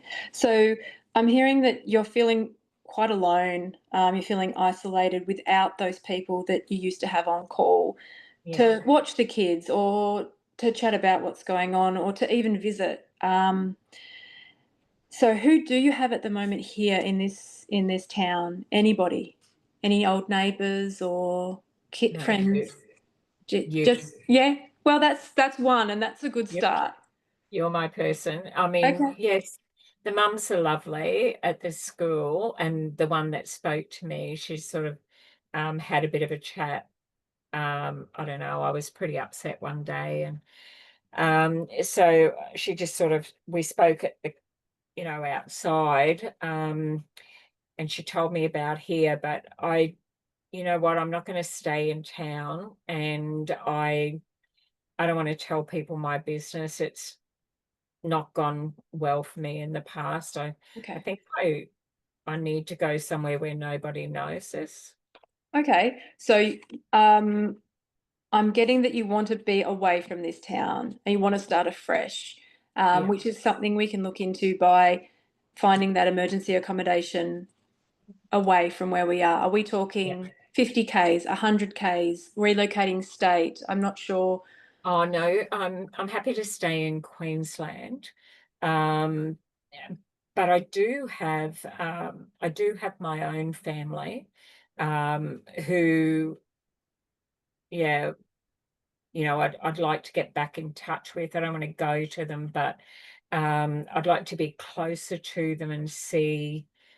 They did kind of warn me about Billy. I'd left so many times and gone back, and it ended up creating a bit of a problem. So I have lost contact with them. Like, we text and the kids say hi on birthdays and things like that, but we're not face to face. But I don't want to go there. I'm just going to get the whole "I told you so," and like, I don't want that either. So no, I haven't really got anybody. Okay. So perhaps we can just keep the family as a phone number in that sort of support circle, not as one that you would contact as regularly because you're feeling like they'd give you the "I told you so" type treatment, but perhaps when things are a bit more settled, Yeah, my younger sister, she's great. We send each other jokes and stuff. We text all the time and share recipes, things. We're in touch. But she's pretty much the only one that I have that close contact with. So yeah, look, I'll give you her phone number. Yeah, there we go. We've got two people now. We've got me, your sister. Actually, I hadn't thought of that. I didn't want to involve them. But yeah, there's her phone number. So okay, wonderful. So that's a really good start. You've got two people now to call on whenever you need the support. And I think that perhaps we could look at services that might involve a support group or counselling, and you could make friendships out of that. I'm not sure if that's on your radar of things to do, but if you wanted to think about widening your support group with people that may understand your situation, we could discuss services that offer that. All right, that sounds great. So that's a good start. You've got me, you've got your sister. Now, you said you didn't have a local GP, so that's something we can assist with if you're interested in. If you feel the need for some medical attention, I can refer you out to a GP or a GP in the area that we're going to find your temporary accommodation in. All right, yeah, that sounds good. So yeah, like just getting somewhere sorted first is probably my first priority. Definitely. And that is something that we will organise today. I will make some phone calls today. I have two options in Queensland, but far enough removed from this area that nobody will know who you are. You can have that fresh start. So it's 70 kilometres away. 70 kilometres away in Queensland, we have two temporary shelters that take in women and children. And then they look at your needs, and then they can also, or I can also, once you've settled in there, look to more permanent accommodation. So it's like a stepping stone for you, but it's basically get you out of here right now to a safe spot. Yeah, that's really all I can think of at the moment. I'm sure there's a whole lot of other things, but just for now, that's what I need, please. Okay. Great. Let's get that going right now. I Okay. will get some more information from you. So what I need to do is get your consent to pass on this information to these two women's shelter accommodation services. Okay. So that means filling out this consent form that I'm telling you that I'm giving out your information for the purpose of gaining temporary accommodation. So they will have Thank you. they'll have your information to be able to meet your needs of yourself and your two children. Okay. Oh, that all looks pretty clear. And this is the place that you're going to call, is it? Yeah, these are the two places. There's the Okay. Cairns Women's Shelter, and then there's Ruth's Safe House. So these are Right. both for women and children only. Okay. Yeah. Oh, and sign it on that. Yep, sign that one. Okay, great. Yep. All good. I just wanted to check. I know that you've been great and you've packed a bag and you've got your emergency supplies for the kids and yourself. You've got your new phone. Any medical needs for yourself or the children? Any medications? Anything that perhaps wasn't on your list to pack Oh, straight I've got away? it. Yeah, no, I've got everything. Okay. My 7-year-old's on a puffer, so I've got that, and I made sure I've got a backup because they've got one in their bag for school. Okay. And then I've got another one as well, so I'm allowed to pick up double the script when I go in and get them. Okay, that's wonderful. So those sorts of things, when we set you up with a new GP in the area of this new accommodation, is that something that you'll need assistance Yeah, with to refill those scripts? Okay, but for the moment, your main priority is to get that accommodation. Like I said, now that you've signed the consent, I will send off those referrals today, and we will Yes. hear back very shortly. But I know they do hold certain spaces for us as we send off referrals, so I can guarantee Yes. one of those two places will have you this evening. Yes. So at the moment, I've heard you say you're concerned for your children, you're concerned for your own safety. Once we get you into this accommodation, how's that going to change things for you? Oh, I'm not sure I've even thought that far ahead, Zoe. Okay. That's okay. You don't have to think that far ahead. If your immediate goal is to just get removed from the house, that's all we'll concentrate on, and that's okay. You know, like, I think this is probably, this is as much as I can kind of handle at the moment. I know where the kids are. I'm Yep. not going to be able to relax until we are somewhere else and I've got the kids with me, and I know that we've got a way. Anything can go wrong between now and then, and I know it. So, do you have a safe plan to pick the children up this afternoon after school? yes, because he doesn't finish work until 6, and I usually pick them up and then I go and pick him up. But if he's been drinking, then we've got to sit in the car and we've got to wait, or I've got to wait for him to contact me, and then I've got to take the kids out of bed, put them in the car, wrap them up in blankets, and then we go and get him, or some stranger drops him at the front door. Like, it just depends. So he's not going to come looking for me before 6 o'clock. So I thought if I could get everything organized and put things in place, it would be okay if I just stay here. And then, maybe I don't want the car. I don't want anything like that. I'm not taking the car. Okay. I don't know how to make all the other stuff happen, but if I take the car, he won't have anything, and that will make him angrier. Okay. That's something we can help with. So when we have this accommodation sorted, we can organise transport, whether it be a taxi service or a shuttle service. We can organise that for you, so you can drop the car I home haven't if you said need anything to the school. I haven't said I'm leaving. I haven't done anything. I thought once I've gone, like, we've got an app, and we just say that, they're not in today because they're not well, or whatever. I thought I would just deal with that tomorrow, but I don't Okay. want anyone to know. This is a pretty small town too, even though we haven't been there long. I don't want anyone knowing where I am and where I'm going or anything at all like that, in case he gets told that. Okay, and that's absolutely fine. The school don't need to know any further details that you're not willing to provide them.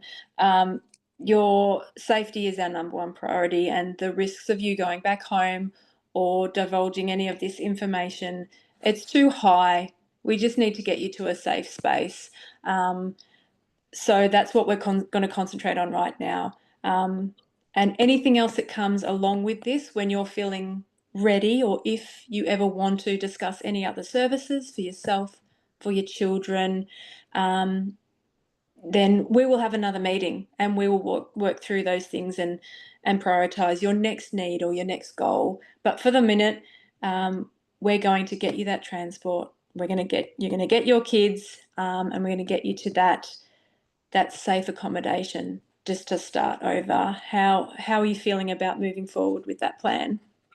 That sounds great, Zoe. So does that mean I can keep talking to you even once I've left, and I can just call you back? Are you still course. that person? I am still your person. I am on speed dial in that new phone of yours. Okay. You call me to talk to give me updates, and then we can discuss any other things that you might need or that you might want for yourself, for your children. Yeah, I think that might make me feel a bit better, because sometimes, you move to a whole new place and you've just got nobody that even knows, and you don't want to tell your story because you've got to tell it all over again, and then which bits, and then they, like, I just don't want to be judged by it, and I don't want to be pressured to go to the police. Not at the moment. My head just isn't in there. Maybe it's different somewhere else, but my experience in the past hasn't been good. Yeah, I understand that you've tried and you've been let down, but if you ever want to in the future revisit that, once you've got some things a bit more settled, and feeling safe and secure in your new spot, we can work towards that. We have services that can help with legal assistance, financial assistance, work, job readiness, those sorts of things. When you're ready, they can come. Let's get you safe and the children safe first. So how about you go and join those beautiful two little kids back out and have something to eat out there with them while I make this accommodation happen. Right. Okay. And then I'll come out to you and we'll get you into the taxi, picking up the kids and to your new accommodation. It will be quite a drive away, so if you need any food or any snacks for the kids, we can help out with that. We can give you some vouchers to pick up some food and snacks Okay. for your trip. Yep, I can do that. To the new accommodation, and my number is, as I said, number one speed dial for anything that you want to discuss. Well, I'm your I've got support. that now. Thanks, Zoe. Yeah, this is my number. I'll write it on my card because I'll give this card to you because Yeah. it's also got some really great numbers for assistance or to talk, over the phone, cancelling, emergency numbers, those sorts of things, to help as well. So if the kids want to speak to someone, there's some kids helpline numbers there. There's emergency numbers there. There's my number. And that's all in your wallet, your go-to place. Okay, great. How are you feeling about moving forward now? I know I can see you've calmed a little, and I'm hearing a bit more positivity in your voice. Yeah, I just feel like I've got a plan. I didn't have one when I walked in through the door, but I'm really close. Yeah, I just feel as if I'm going to be able to make something happen with your help. So thank you. You're very welcome. So yeah, I'll be out very shortly. I'll come and open this door and direct you back to the kids. And when I've made these phone calls, we'll get you to your new accommodation. Great, wonderful, thank you. And then I've got to get the kids back by 1 o'clock, and so I'll get a lot of these other things done, then just go and pick them up later. But I do want to leave the car back at the place. So would someone be able to pick me up? Do I just text you? When I'm ready? You can call me and I will arrange our taxi service to come and pick you up. and then circle past and get the kids, and then yes, okay, great. absolutely. They'll have the plan of where to pick you up, where to get the kids from, and then your final destination, which is that 70 k's away in those temporary accommodations in Cairn. Okay, all right, that sounds great. Thank you so much. You're very welcome, and we will talk soon, and we'll meet again. Okay, great. Thank you. Whew. All right, so will we move on to our exit interview and how much time has passed between us, or Yes. we might bring everybody else into this space so they can hear how Erica's going. So just jump in if you're ready, and then also if you've got questions for me, what's it like sitting in the chair, and then also questions for Zoe, where that went. Did it go where she thought it was going to go? Based on all of that, we'll do our debrief and make sure. I'm very mindful that this can be a triggering topic as well. So I just want to make sure everyone is okay and that we debrief that effectively. But how about we'll do this over the phone then, Zoe, because I'm 70 kilometres away having my exit interview. So I'll let you wrap your head around how you want that to happen, and I'll give you my update. Okay. I just, from my information, it doesn't say how long it's been, but I'm assuming it doesn't say. It's 3 months, I believe, from my notes. Yeah. Okay. So we're just going into the phone meeting and for the exit interview. Okay. Yep. Okay. Hello, this is Zoe from McCracken Women's Services. Is this Erica? It is. Hey, Zoe. Thanks for your text. I was waiting for your call. Wonderful. It's great to hear you. I can hear that hope and positiveness in your voice. How are you doing? Good. Look, I'm not going to say every day is great. I have some pretty hard days. But the kids are happy and they're settled in their new school. They're doing really well. They're in a couple of team sports and things like that. Like everything's great, and I've got I've been hooked up where he's organised for me to stay. They've set us up in a 2-bedroom unit, and it's under the social housing, so 50% of the rent is covered with the Department of Housing. And then I've got a job network agency, and I'm in the Parents Next program, and you won't believe it, but I'm going to uni orientation next week, and I'm going to study. Oh, that's fantastic. My goodness, you have made such great progress. Yeah. You have blown me away. I am really proud. I hope you feel the same about yourself. I do, Zoe. I couldn't see a future. These are the things that I wanted to do, and I just had to let them go. Yeah, but where you first sent me, they've been amazing, and our kids all mix with each other. We kind of get it. We know. We don't talk about it all the time, but they've got me with a trauma counsellor, and that's been really good. So I see them weekly, and they organised a children's counsellor for the kids as well. Fantastic. I've been keeping up to date with everything that's been happening, and I can see that you are making huge steps forward, and that the kids have settled into their new school. That's amazing. You've moved on from the temporary accommodation, which is a great step. Like you've said, gotten into that permanent housing. How does that feel, having your own space? Well, it's good. We haven't got much, but we could picnic on the floor.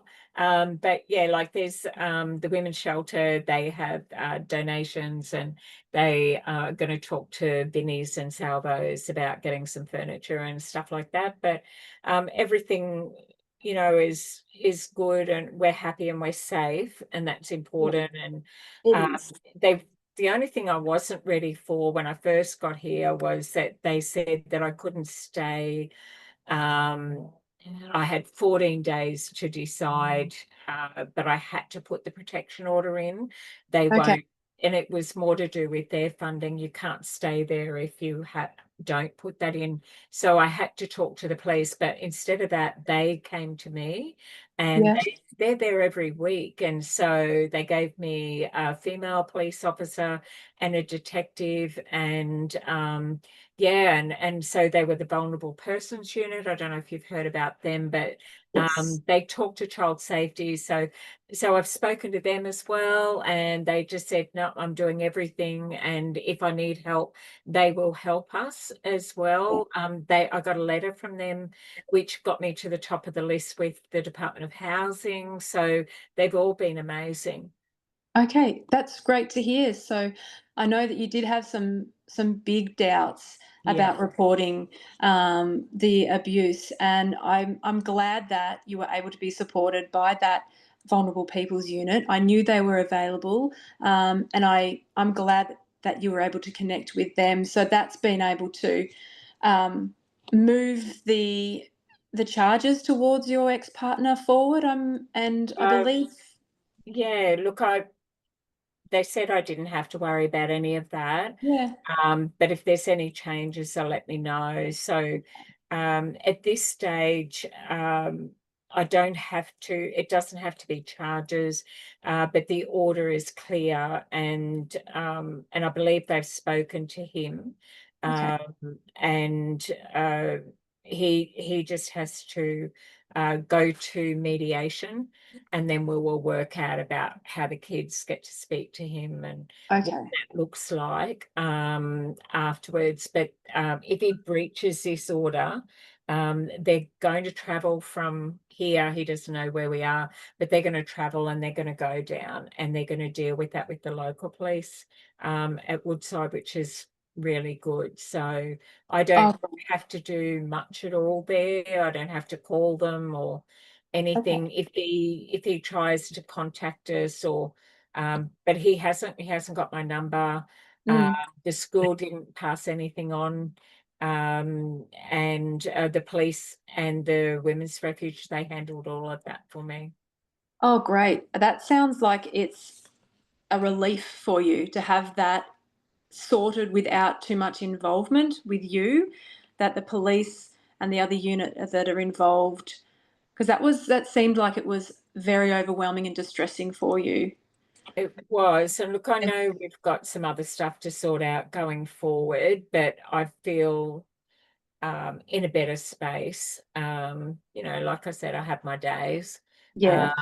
but we don't talk unless it's supervised, and I don't talk about anything but the children in Yeah. those calls. And we go to the children family centre, and those calls happen that way. So we're going to see about mediation. They organise it all.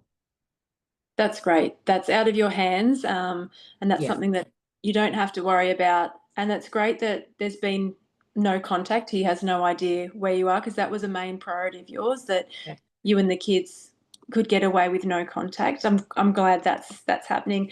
And you said the kids have now started some new programs and activities. Is that Yeah. helping with their confidence and their? Yeah, it is. It's really good. We haven't had any accidents and stuff like that. So, the first couple of weeks we just somewhere new and that, but they're a lot more relaxed. They're sleeping better. They're eating better. I hadn't even noticed a lot of that before. We've been baking in the kitchen together, and so yeah, it's good. And I'm sort of mixing with some of the other mums, and I'm on the volunteer for the reading program. So I go to the school, and yeah, so it's been good for me. And nobody knows my story, so I just feel like it's a new start for me as well as it is for the kids. A fresh start. You and the kids are making new connections, bonding, becoming closer as a family, it sounds. Yeah, That's all really positive steps forward. yeah, And the kids are handling the new area okay? They're not longing to go home? No. No, surprisingly, it'll come up every now and again, but because we've got a plan, I'll just say, sure, you can talk to Dad about that when you have your call. And yep, all of that is good. You can do some drawings if you want to, and that all gets sent by other people. But just for the moment, we don't say where we used to live, and we don't tell anybody where, even where our new place is. Only the school have the address. And if and they understand that they can't have friends here, but we can meet their friends in a park and at sport and at school. We can do that there. So I'm still sort of like got to be in a public place to feel safe where there's other people around. Okay, and that's a great idea, and I know that you would have explained that well to the children, and they're still quite little. So having those play dates in the park is the perfect opportunity. Be outdoors and get that social interaction, which is wonderful. So uni, that's an interview with uni, or you're actually starting uni? I'm starting. They helped me with all my enrollment, and when I was at school before I met Billy, I did really well.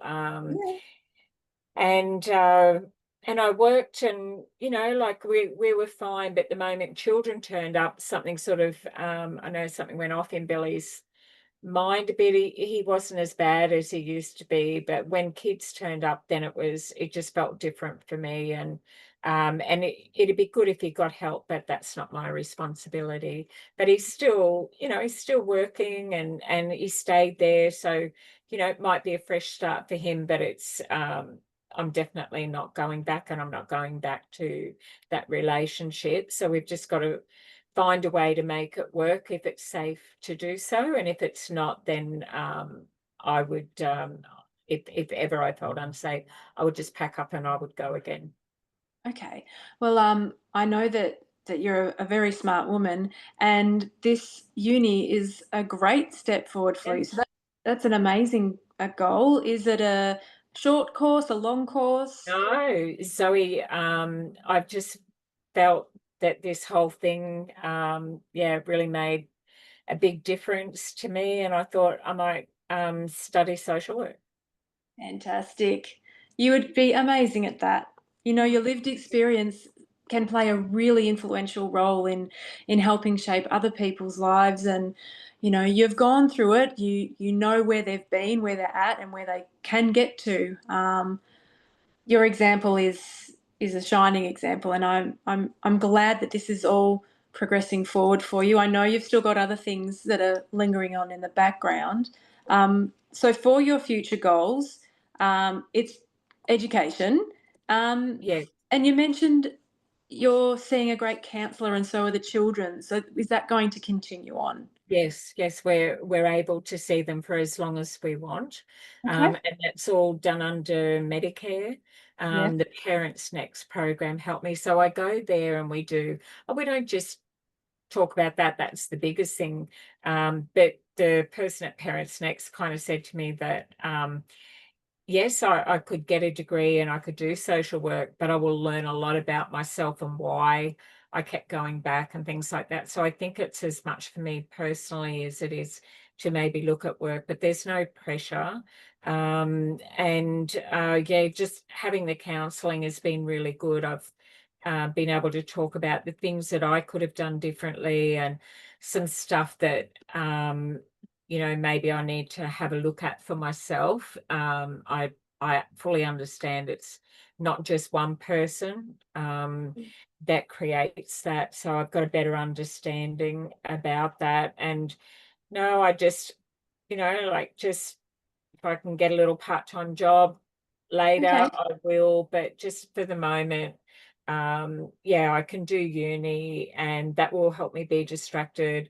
And the kids, we talked about it, and they're really proud of me, that I'm going to school too, and they'll go to school. So, it's great.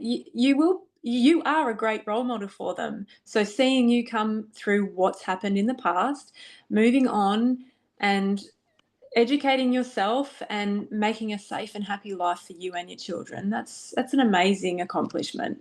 Those early days.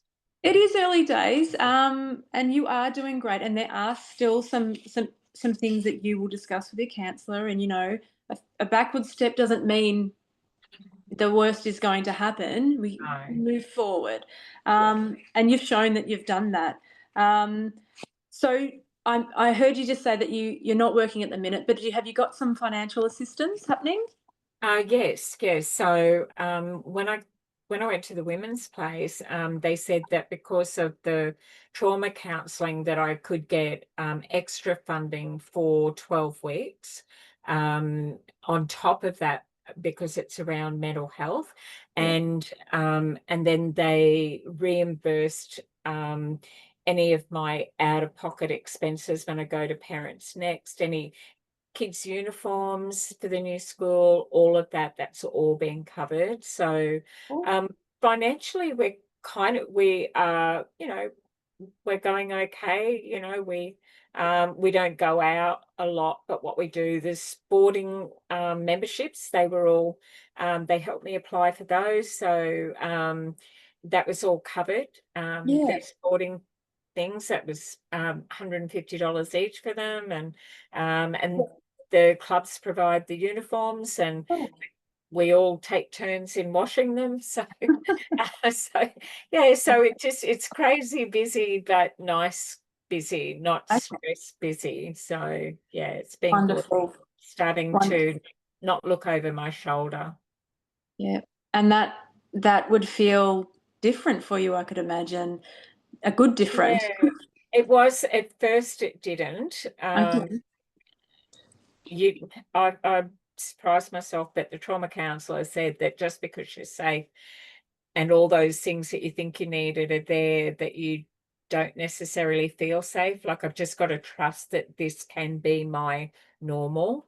Yeah. And that safe is okay, and I can trust that. But it took me I couldn't figure out why I was stuck with it. But anyway, she sort of explained all of that to me, and now I realize, and she does this weird thing with me, like I've got to check in with her. And I've got to give her a number. She won't talk to me until I've done that.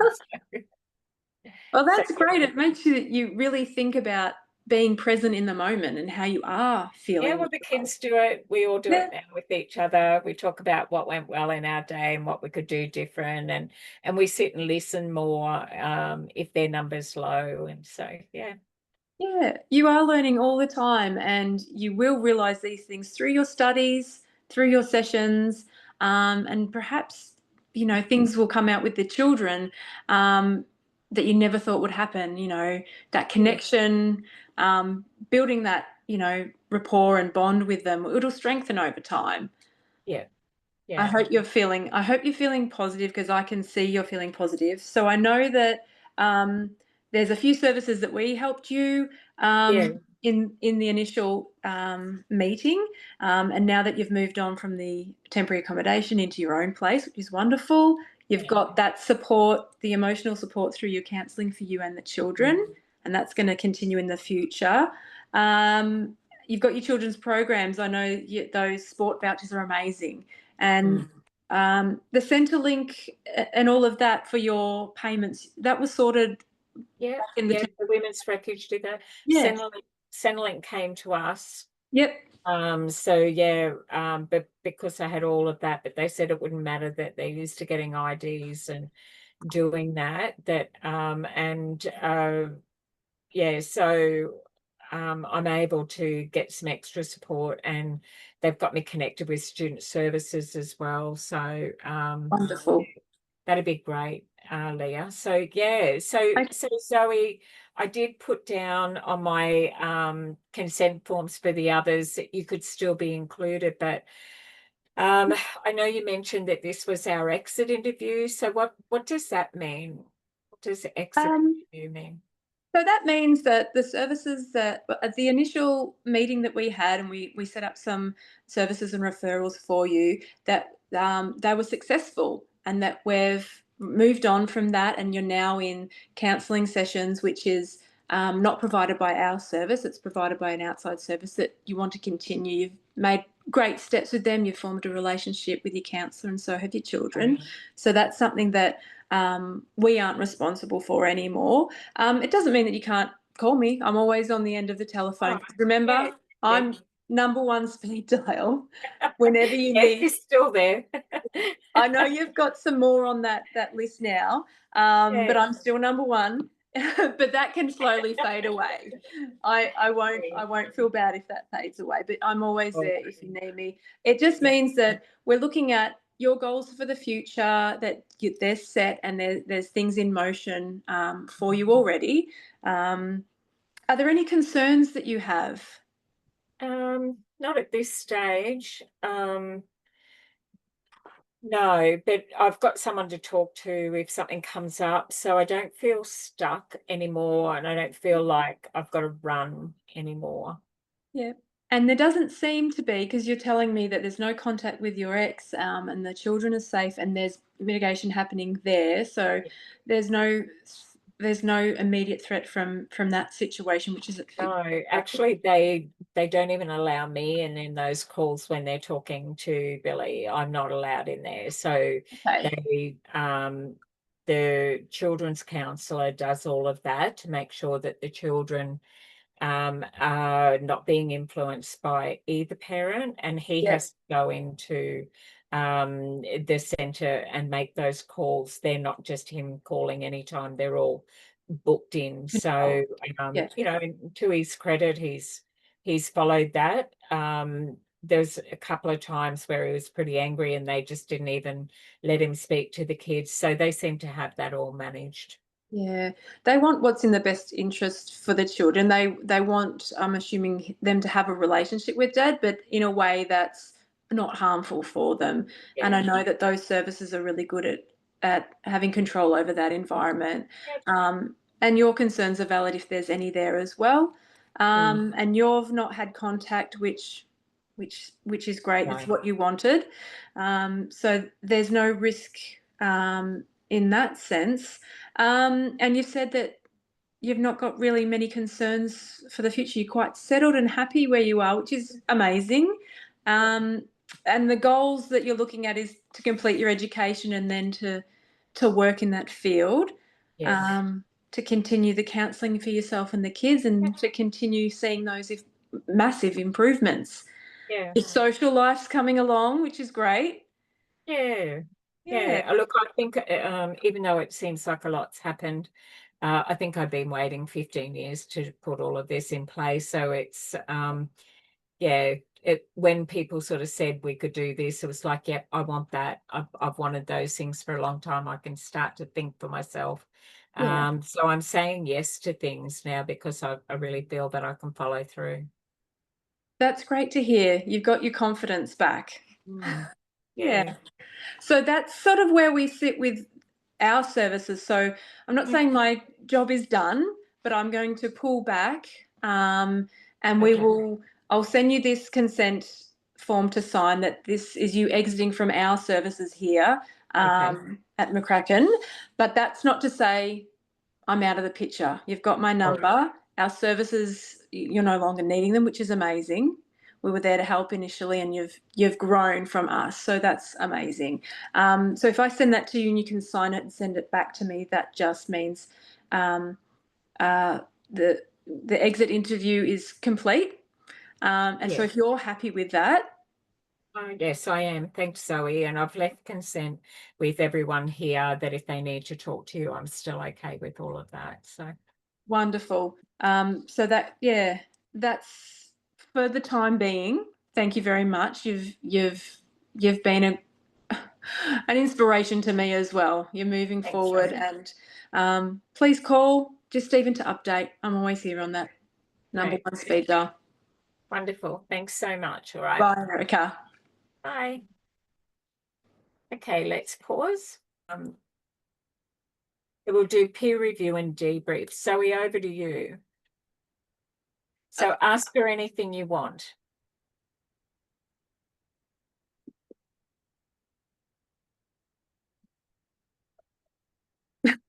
No questions? How about me ask a question, Vicky? Was that Yeah, that's good. adequate? Katie's got a question for you though. I haven't got a question. I just really liked how you kept on like the positive, like you're amazing, like you're a great mother, and you're doing the right thing, you're taking the steps, this is a big step. Like I just like the constant positive reinforcement to change that negative thoughts that she might be thinking and very much possibly could be. To actually no, I'm in the right place, I'm doing the right thing. Yeah, no, that was really cool. That's good. Thanks, Katie. Zoe, what do you want to ask your peers? Was that how you envisioned this role play to go? I know You've made it impossible for the rest of us to reach that expectation. That's all I've got to say. You were excellent. That's good. Well, thank you. But I have to say, this is my final subject. Yeah, So- I know, but still, it was brilliant. You really were fantastic. It was role plays to me. I hate them. I've never liked them ever, but it was actually like shut up, you. It was like, to me, they're very unnatural, but that was very natural. Yeah. Yeah, What that was. made it work for you, Zoe? Like you're getting feedback that it appeared natural and it flowed and it was done well. What was it like for you sitting in that space? Nerve-wracking. It always is. I hate role plays. I really do. But I have had the experience of being on the other side. A lot of you may or might not know, I have a very complex child and I have had to go to services, and I've done the intake and assessment. I've relived the story over and over, and I get it from both angles. So I guess that experience helps in a way. Yeah. But it's still nerve-wracking. Yeah. Yeah. But I do appreciate the feedback, and I do often get the comment of it seems natural and the positives, because I know when situations are quite desperate, you need someone to say it's going to be okay. We will help you. And making decisions is hard when you're in a place where you feel like no decision is possible. Yeah, I like that. Yeah, Owen. Hey, I just want to say you absolutely nailed it. It was so professional. I do have a question. When you were looking into like the external referrals, did you like look in your town as well as like more rural places, thinking that the client Erika would want to get out of that space because it's so small? Like, yeah, I was just wondering how you went about going about that sort of research. So it was quite easy for me because I live very rural, where there are no services for temporary accommodation. There are very limited services for anything really, and we have to travel 70 kilometres to get those. So from past assessments, well, I already had sort of my stockpile of go-to places that I could use as examples, but it just so happened that my situation fitted this role play situation in a way. Yeah. It's good. So every town or near your town or your suburb will have these services.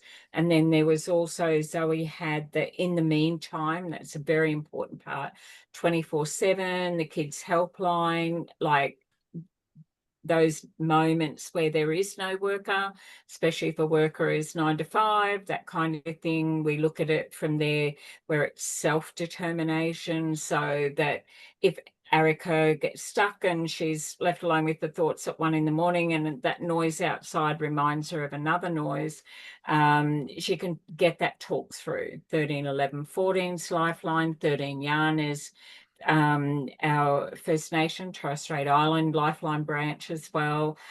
Kids Helpline is up to the age of 12. That's also part of the 1-800 Respect. All of those Zoe gave in that. So when you get the recording back, just listen for those little things that you might be able to unpack it a little bit more. But I made sure that Erica was a prepared, been there before kind of a client, never. So the go bag and things like that, that is what, if Erica didn't have it, then Zoe would have come up with, don't worry, we'll organise things if you need them, or we'll replace them. That was not the priority of need. She just kept reinforcing she wanted to go somewhere. She wasn't going back home. She wasn't talking about what she didn't have with her. It was just, please help me. And then, you know, because she had, on average, 7 times it takes for someone to leave a domestic family violence. So if they've been through it a few times, they kind of know the pattern, they know the things that go wrong and what would make them go back again. That's another thing, you know, like haven't got Medicare cards, haven't got change of clothes, I haven't got a plan, haven't got any money, I don't know what to do. And so they go back. But she even she even picked up another SIM. You know, she was making sure that she stopped herself from being talked around. You know, she had been there before. She knew what barriers she put in for herself and what other barriers were there that were put in. So she came with some knowledge and that decision-making readiness. That's a really big part of it today. And Zoe asked me 3 times. And so today was the day she wasn't going back home. So, but Zoe still checked no matter what, she was present for her. So it might have still been a week if this was the very first time, but that's what Erica reinforced. I'm not going back home today. And so Zoe got in step with what the client was saying, which of course Zoe wasn't prepared for until we kind of like jumped in. So she heard me and she reinforced that and she paraphrased it and said it back to me several times, and she was clear, and Erica was very clear as well. But Hakan, something to add?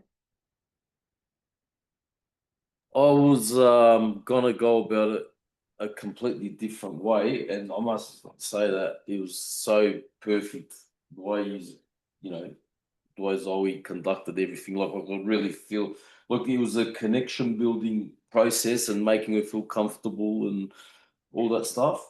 But where I would have gone wrong, I believe, like what if I was to go first, I would have pretty much like tried to go off with the information that we're trying to record and try to work it in with the client relationship building process. If that makes sense.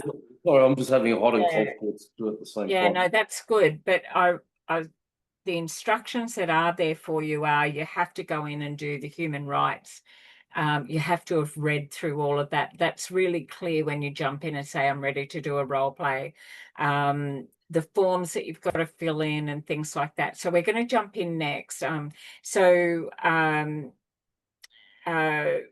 Leah's offered to do yours if you're ready, but I want to do Joe's next. Yeah, no. You know what? Will we have a session like this next week as well? Will we? Oh yeah, absolutely. But yeah, so well, Leah, would you like to be Erica for Joe and do the intake?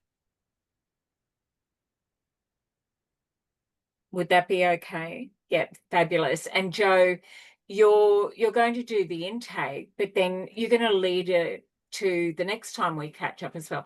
So Zoe, I want to say bravo, you have completed, you passed successfully all components of the role play, and I will send you the evidence. Thank you. Everyone's clapping on silent. I need canned laughter here in the background and play that in the recording for you. But so Leah's been kind enough to play the role of Erica, and then Joe will do the bit that Joe was ready for, and then next week we can do the rest. But Zoe, can I just check in with you? Do you feel good about this? You're comfortable? It's a pretty heavy topic. I do feel good about this, and I'm happy with how it went. because it was a very specific need. The risk was there, the need was there, and I'm glad I didn't go off onto trying to fix everything for her, because what she needed then was just to get out and get her kids out. Because it can be, oh, I just need to fix everything. You need this, you need that, you need this. But like you said, the instructions are quite clear. You need to tell them their rights and what is happening to them, and then get them out. So I'm happy. Yeah, good. Well, I thought you nailed it. And I agree with everybody else, but I'll give you my feedback in my evidence for you to upload. So Thank you. all right. So any questions before we jump in? And we'll finish off our night with Jo and Leah, and then I want you to just ask me any questions afterwards, because next week it will totally be 3 solid hours and a smidgen of speed dating, and we will be doing role plays all in that, because there's only 2 tasks. Task 1 was the quiz, task 2 is the role plays. So, but there are 3 weeks with that, and if we need to, I will, at the tail of the following week, we have a public holiday coming up as well. Just know the Monday classes get all those. That at the tail end of any other units that we're doing in those classes, I'll power everything in till 8 p.m. and then from 8 p.m. till 9 I will offer that for role plays. So don't think, oh, next week is the only one, or you can book to have that done with me separately in real time, knowing that I only do the Wednesday nights and Saturdays fortnightly, but I do that for lots of others, but you guys will always take priority. If I can make it happen in class for you, I definitely will. Okay, so so plan around that. You don't have to come to class every week. You get the recording. We've got lots of people who cannot, and I completely respect that, but I still need to know that we're giving you the support you need for any assessor-led role plays. So that means we've got to be here for you, and it's got to be done like that. But we'll do Jo, and Leah's going to be Erica. For their sake, we'll jump off so we don't make Jo more nervous than she needs to be. But Jo, go with the flow. You know, forget we're here. Yeah, that's right. The exit one didn't Jo, seem this will that be difficult. The exit meeting. If you wanted me to do that as well. We are here for you, Yeah. Jo, and Leah is skilled. So I figured that. You guys take this where you feel comfortable. Yeah. Okay, I need to drink a bit of water because of the infusion this morning, so excuse me if I have to. Yeah, don't push yourself, Jo, but you know, this is your space. I've given guidance. I'm partway through a recording as a resource. This is being recorded right now, and I'm going to wrap up with a bit more that would be helpful. And then I'm going to take in my recording after class, I'm going to take everyone and walk you through the what the assessors are going to mark you on as well. So, yeah, not a problem. Right, it's over to you, Jo. Just say your full name so that we know that we've got this on record, but that's all I need. Just say it's Jo Cooling. Yeah. Okay, welcome, Erica.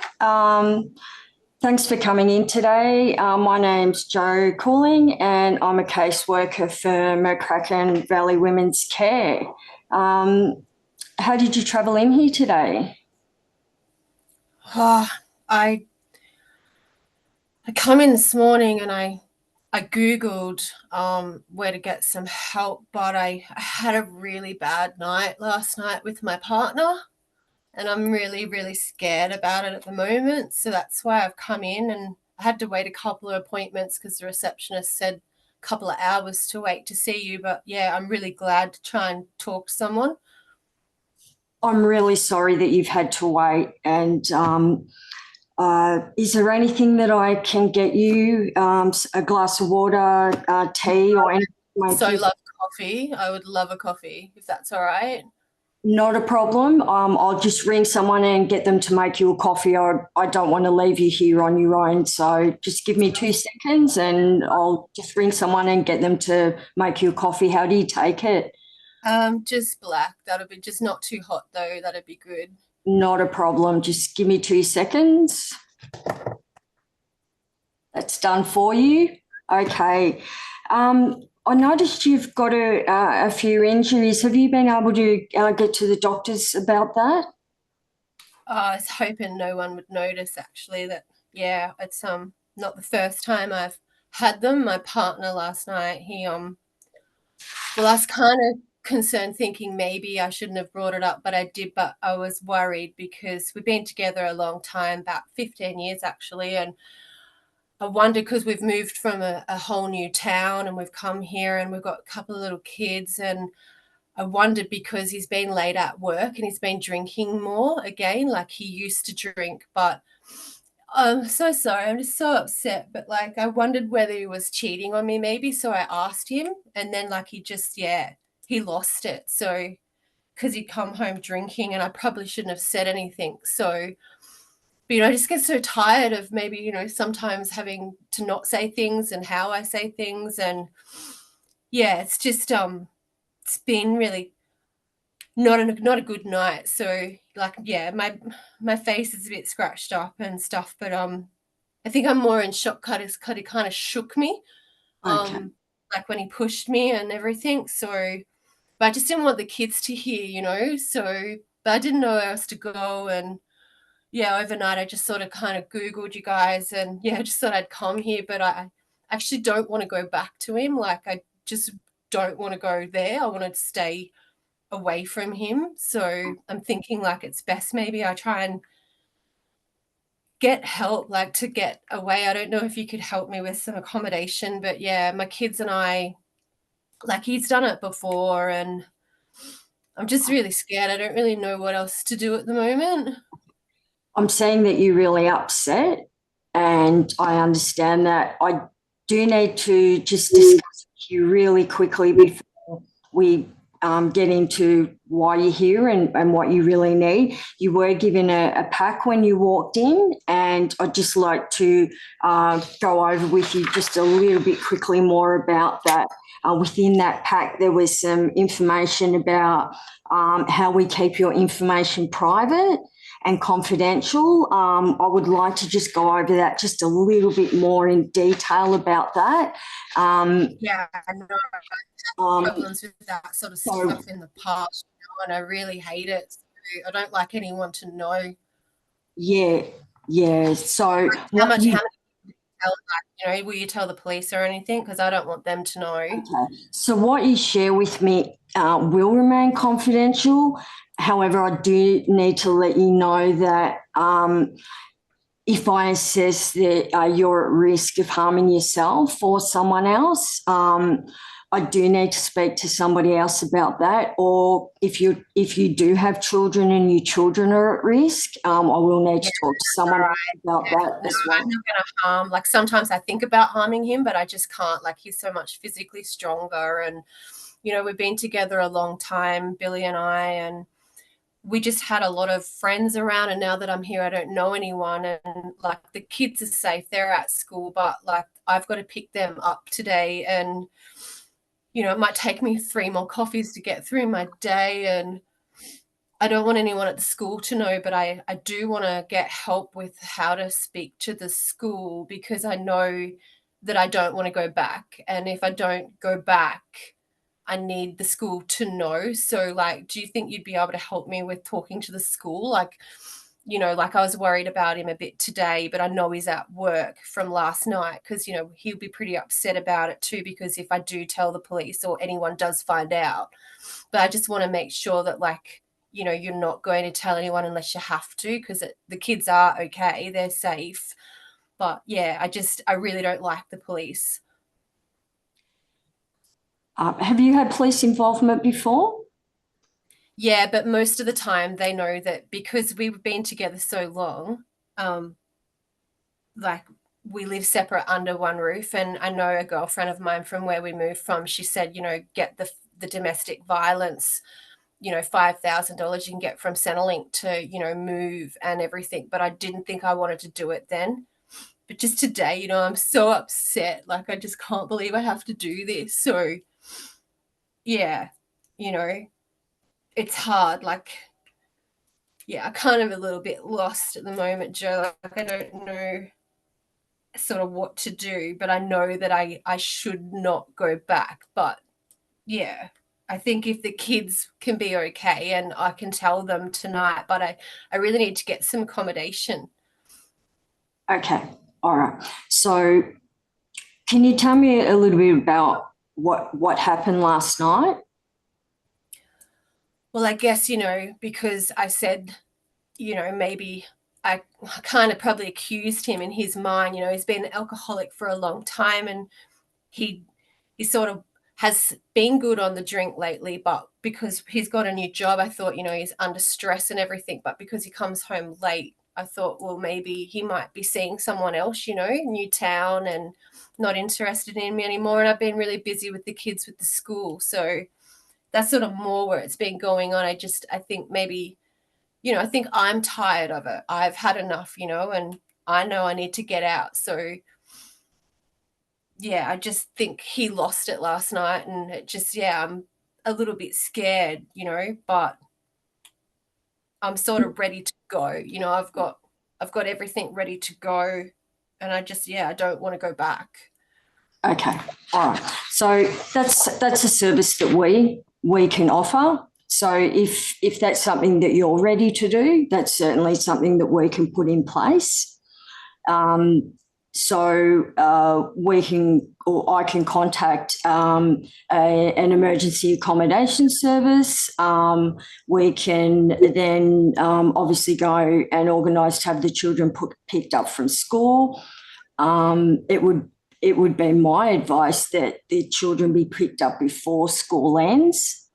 Yeah, because I'm kind of worried about that. Like, if he decides, because he's upset too, he might grab the kids on me first, but who knows, he might want to just go back to drinking because of what happened last night. He knows I will never say anything, but like, this is really hard to come here and try and talk about it. So I'm sorry. Do you have a tissue? Oh, most definitely, yes. They're just there in front of you. Awesome. What I prepared earlier. Okay. So like, I don't know, like I think the one thing I forgot to get, because of the stress of it all, was I forgot to get a car seat, because like I help another mum at the school, and she sort of knows that I've been hiding everything for a while just so that my son can get a friend and a bit of a play date, because we're so new here. But I just, I think I need to get a car seat just in case. Yeah, because I left my old car seat there, and it was the kids, and I've had it for so long, and I just don't want him to have it. So you don't have to worry about any of that. We have access to car seats. We can organise that all for you. You don't have to worry about anything at the house. What we need to, what I'm hearing from you now is that you want yourself to be safe. You want your children to be safe. You are ready to leave today, right now. Yeah. Am I hearing you correctly? Yeah, I think if we can get into a shelter, like I know that would be the right thing to do. But I think if the kids are okay for the night, because I am really scared, like that I can tell the kids that that's what we're doing, but it's just more of a, like, will you help with like a longer circumstance arrangement for like longer term living, not like overnight, or like even a motel or something until you do? What I will be doing is contacting a support service or a temporary accommodation, something like Safe Steps. They do emergency accommodation, which at this point will be temporary accommodation, but then that will meet your immediate needs, and then we will look into then longer term accommodation. Obviously, at this point, it's about your immediate needs, what you need right now. And Yeah, then, like I think a support group or something, like a support group would be good because, yeah, I've been through so much of this, and like I don't telling my story again, like, you know, it's pretty hard. And plus, you know, if there's the violence, you know, it's just that it's terrible. You know, I always have to go through the same thing again with him, but it's, you know, we tried a new start. So, but it's not working for me. So I'd rather take the kids and go where we're safe, somewhere safe. today, obviously, we can't fix all your problems. You know, today, what we can do is we can fix your immediate problem, which is obviously getting out of the home and away from the violence. That'd be really good. Yeah. And keeping you and the children safe tonight and in the near future for a temporary accommodation, which will be for about 3 months. And in the meantime, we offer support services. So we have services for like special health services. Al-Anon for like women who suffer from alcoholics. Do you know like an Al-Anon group around that you could give me a number to Okay. So what I'm hearing is that you also have an alcohol problem. Is that what I'm hearing? No, I just think because I've always been with a drinker, and you know, it's been a long time, 15 years with Billy, and because of the sake of the kids, you know, I think I need to know in future how to work with him, like, or share the kids, because like I know he'll want to have custody of the kids. So I just thought, like, yeah, a girlfriend sort of years ago mentioned Al-Anon with her drinking partner, and I thought maybe that might be something good I should probably do. You know, it'll look good because the courts and the police, and yeah, I just think maybe I should do that. I understand. Yes, definitely. I mean, we can look into all those support services as well. And so obviously emergency accommodation is definitely what we will be looking at today. We also will be looking at, you know, domestic and family violence intervention and safety planning is another thing that we can look at. That's a service that we offer, as well as emotional wellbeing and trauma-informed counselling and support for the children, including, you know, therapeutic and educational services. I don't know whether you would want to look at possibly looking at moving the children's schooling, if that's something that you might. Yeah, I think so, because like the principal's already noticed a few times, I think, and like my eldest son's teacher sort of looks at me funny. So if we could move school so he doesn't know where we are, like that's the plan. You know, I've already come this far, but it's going to take a little bit longer for us to really leave him. So yeah, I think another school would be good. Talking about the children, have you noticed any change in their behaviours over the years? I think like the last 12 months of us coming to this new town, the kids feel like it's been hard for them to make friends. And, you know, there was like Mother's Day and Father's Day, and he didn't turn up for Father's Day. So that upset my eldest son. So my youngest is more clingy to me. So like that's why I know if we go now, I've got a better chance for the kids, so I can work with my kids a bit more. But yeah, I'm going to need a lot of support. Whose choice was it to move? It was both of ours.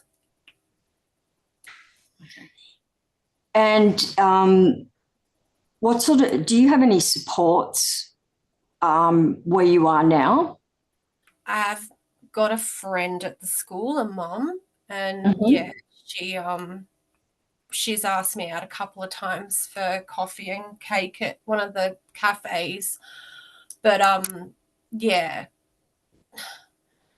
you know, she's a lot older than me, so, and she's got a husband, and yeah, she's been with her partner a long time, but like, I don't want to tell her about my history. So it's, yeah, I'd rather go now and find somewhere else and, yeah, have a better chance at making other friends. Okay. What about community supports? I think if anything, I'd love to get a job like in school hours, because, yeah, I want to try and give my kids more than what Billy and I were giving them, you know, and I don't have a lot of friends or family, so they've always sort of been my family over the phone. But yeah, I know Billy's family will want to still be in touch, but I don't want to go too far, like away. Yeah, because I guess if I had to, you know, I'd rather the school report him than me, because I don't want to deal with police. I don't want to deal with the you know, the violence or anything, you know. So it's just been because of his drinking. Talk to me about your partner's family. Well, his brother and him are pretty close, and they used to drink a fair bit. That's pretty much, you know, it was a boys thing. So, you know, and I'm still pretty young. So even though we've been together 15 years, I knew him quite young. But yeah, I think, you know, he'll want to see the kids, and, you know, I'd rather try and get supervised access at some point, but I don't really know how to do that yet. Okay. Well, we can certainly assist you to get legal advice on that as well to help Yeah, you. that's why I want to get a job, you know, because in case he does, you know, I'm just so sick of the drinking, and I want to make sure that my kids don't have to go through that with him too much, you know, so I can start telling them when they're a bit older, you know, try and be proud of myself. What do you think you need a job to I think just help because I you with want to give them legal so matters? much, you know, pay for their schools, and just, you know, be able to go away and have fun nights with them, you know, to help them get through, so there's not too many painful memories, because that's the hard part for me. Like, maybe I should get some counselling. Yeah. Oh, it's okay. It's just I thought you said you needed money for legal advice. No, I don't know how to do that yet.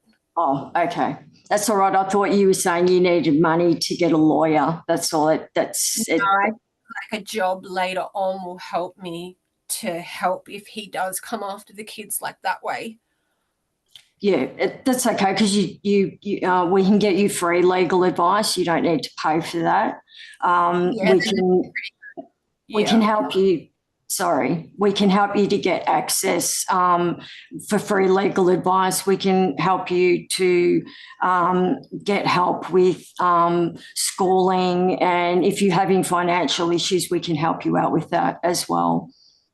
Yeah, like I think I will Centrelink, definitely. Like, if you can come or something, if I see you again, you know, because I don't want to go back. So Centrelink, like, they, you know, because he's been working and I'm only on family tax benefit, I might need to put more information towards Centrelink or something. So I'm not sure how to do that yet by myself, all the paperwork.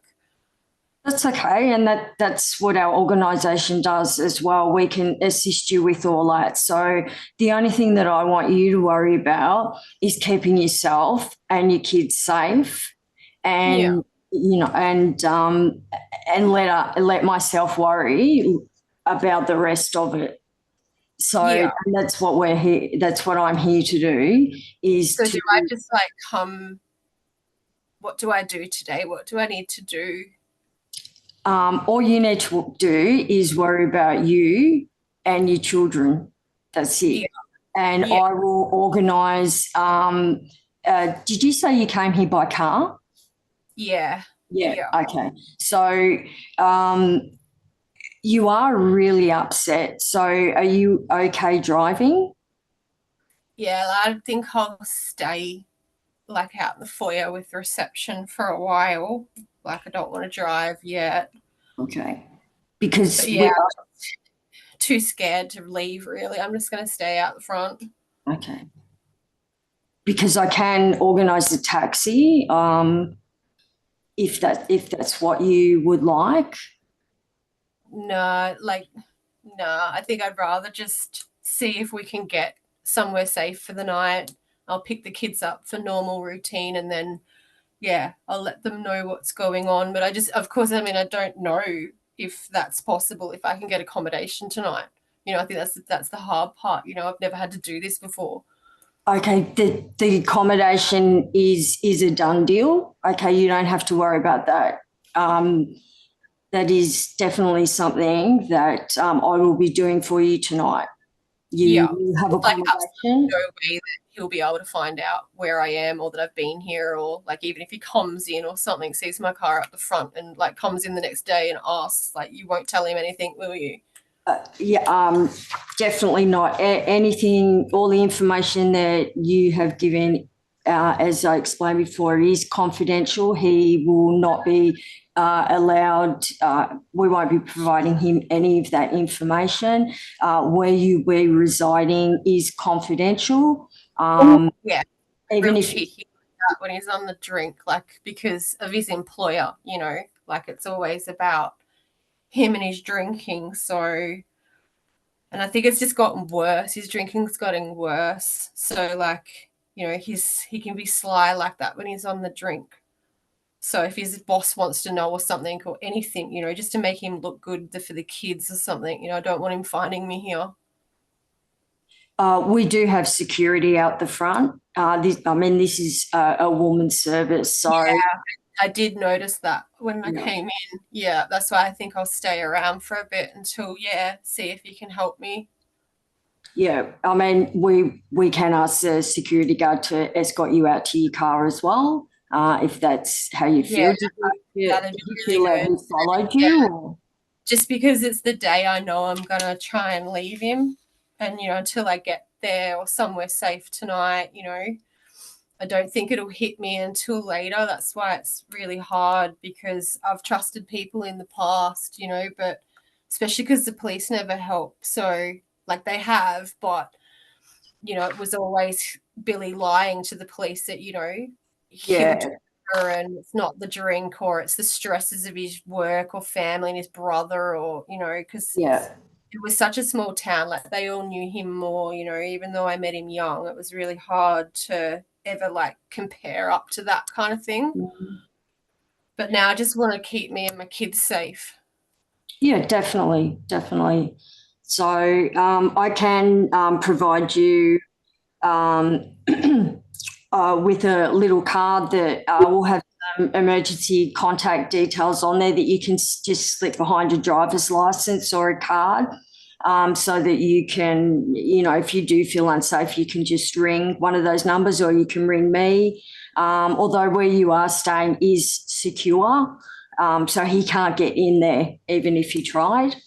You don't think, like, would report it, would they? Like, if my kids say something at school to the teacher or something, like, will you help me with that? Oh yeah, definitely. I would probably recommend tomorrow probably that they don't go to school, just to give you, some time to for you both, for you and the children to adjust. Exactly. Ring the school and let them know that we're just having like a family day, reason or something. You can tell you can tell them the kids are unwell, you're staying home. You can tell them whatever they let them know that they'll be in a whole different environment by the time they wake up in the morning. They might not want to go to school, and I've got to try and keep it together. So it's pretty hard. I will definitely either contact you tomorrow or come out and see you tomorrow, so that we can, because you are clearly upset. So I will make a time to come out and see you tomorrow, and we can discuss this, and I'll have some support services ready for you tomorrow that we can discuss, and you can let me know whether these are the support services that you want to engage in. And obviously the kids. Me to sign anything. Like, I know I've seen you today and the receptionist, she got like my name and number and everything, but like, do we do that next time I see you? Like, do I have to sign anything, or it's just confidential today because I really need it to stay confidential? It is, everything that you tell me is confidential, as I explained to you, unless I feel that you are at risk of harming yourself or someone else, or the kids are at risk of harm. That's the only situation where I would need to discuss that further. Thanks. And like, you've been really kind to me today. Like, you know, I've had so much of this crap in the past. So, yeah, it's just a bit different when it's for real this time, you know? yeah, definitely. And I can hear it in your voice that you are, but you've made the step and you've come out today. And I want to acknowledge that you have the strength that you've showed today and coming to talk to me. I mean, I can't fix everything for you today, but no, just I the know. strength to walk, just the strength to walk through that front door is huge. You. Yeah, no, it's cool. Like, I might go annoy the receptionist for another coffee or something, and I might just go sit out there if that's all right. Yes, definitely. I'll walk you out there and I'll go make the coffee myself for you. Awesome, thank you. So take care, and I do look forward to supporting you, but this is your time and I will work at your pace. So, you know, you got to do things when you're ready to do them, but as of today, I will get you into safe steps for the emergency accommodation. And do you know what time, if you'll do that, like what time after I get the kids? I'm going to do that right now. I'm going to do there like dark. What's time now? Yes, definitely. Yeah. Yeah, cool. Yeah. No, just as soon as I get there, I can start to get some more rest. Yeah, and I'll also give you some vouchers to get some food for the kids, and I'll give you the card which has. Sorry? Do you reckon you could do a fuel voucher? Definitely, yes. Yeah. Yeah. Most definitely, cool. yes. Thank you. Yeah. Is there anything else that you need from me today?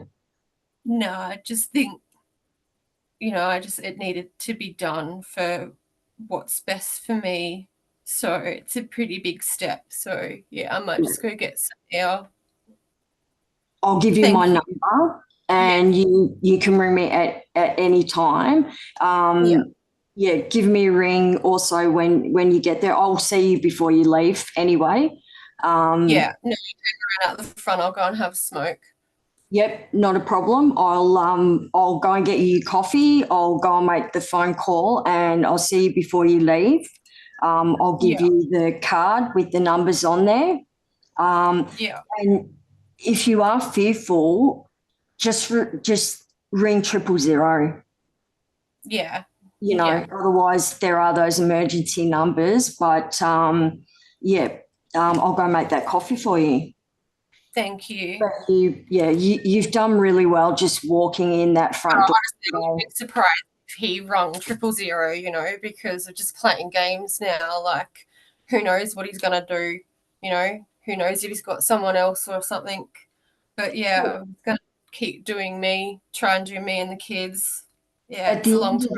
Look, at the end of the day, even if it turns out that it's not an emergency call, it doesn't matter. Yeah, no, I need it to cool off. Like last night was too much, you know, you really shook me up. So just don't want to, just can't keep doing it. So is there a current intervention order in place? No, there's an old one from like 5 or 6 years ago or something. But yeah, it's just because I want to keep it all quiet because we're new here, you know. But once if I have to, I guess I will. But yeah. Okay. I'll see what he does first. Yeah. Okay. Is that something maybe that you think you should put in place once you're in safe accommodation? Yeah, like I don't think I should rule it out, but it's just I don't ever want him to lay a hand on me again. So yeah, I just want to get somewhere safe. So I'll just do today. All I can do is today. Okay, fantastic. You're doing Awesome. really well. Thanks, Joe. Thank you. Okay. Okay, I'll let you shake that off. Give Lahir Logie, I have tears in my eyes. That's from Hakan. That's excellent. So just at this point, let me pause. Okay. Bring. Hi, Rika. Hello. Is this Rika? Yeah, it is. Speaking. Oh, hi, Rika. This is Jo calling. I was just ringing to see how you were doing. Yeah, hey, Joe. Yeah, it was been a bit rocky, but yeah, things are better. Things are a bit better, yeah. So it's been about 3 months. Yeah, it's kind of almost gone quick, I think. Yeah, thank Has you. it? So you've moved out of the temporary accommodation and you've moved. Okay. So yeah, we couldn't stay there very long, so can you? Yeah, we got to stay about a week, and then we were put in further housing only because I checked my old phone, and Billy had made some pretty aggressive threats. So yeah, the had to make like more decisions about what to do. So yeah, but that's all been dealt with. So I just let it go. I just kept in safety of the housing, and just being directed to keep doing what need to do. And no, things are good. I actually got a job, so I've got a new job. Oh, wonderful! And what are you doing? Just supermarket like work. Yeah, just packing shelves, and they've been talking about maybe moving me into the deli. So, but that's better school hours with the kids. But no, I'm happy. Yeah, we're much better. Great. Thank you. That is fantastic. And don't just say just. That's amazing. Well, That it is took a little bit amazing. because they needed to help me. They helped me arrange a babysitter, and I think that was the one thing that I needed, and they were really wonderful. Like they helped with clothing for the first 2 nights, like, and toys for the kids too. So that I was so scared about telling the kids, and my son, he asked, where's dad and why isn't, we're with dad, and I just said, what I needed to say, but it was good. So we got the kids into the new school, and I can get a little bit more access to the school for my younger child. So that's been really good as well. And I've made heaps of friends. That is positive steps forward. You're actually sounding so much better than the last time I spoke to you. That's just amazing. So you're continuing to engage with trauma counselling? Yeah, it took me a while to get an appointment, but there was an Al-Anon meeting not far away. So one of the Salvation Army ladies, she'd come and pick me up and took me to the first one, and that really helped. Like I really wanted to do that, be an Al-Anon person, and get that support around the alcohol and the drinking. And I've even heard that's been like helping Billy too. So I think it's going to be good for the kids, like I'm not going to hold anything against him, but it just, we just needed to move on. We needed to part ways. So but finding the house, we get to move into a new house soon. So if all goes well with the deli job and that, I might get some more help. I've been saving up so far to get a bond, but yeah, I've been told that the Department of Housing does a bond scheme, so I can apply for that. But I don't know how long that one will take though. So, but it's good news. Yeah. Yeah. So it sounds like you're really moving forward. So you got the kids in school. Yeah. You've got a job. Yeah.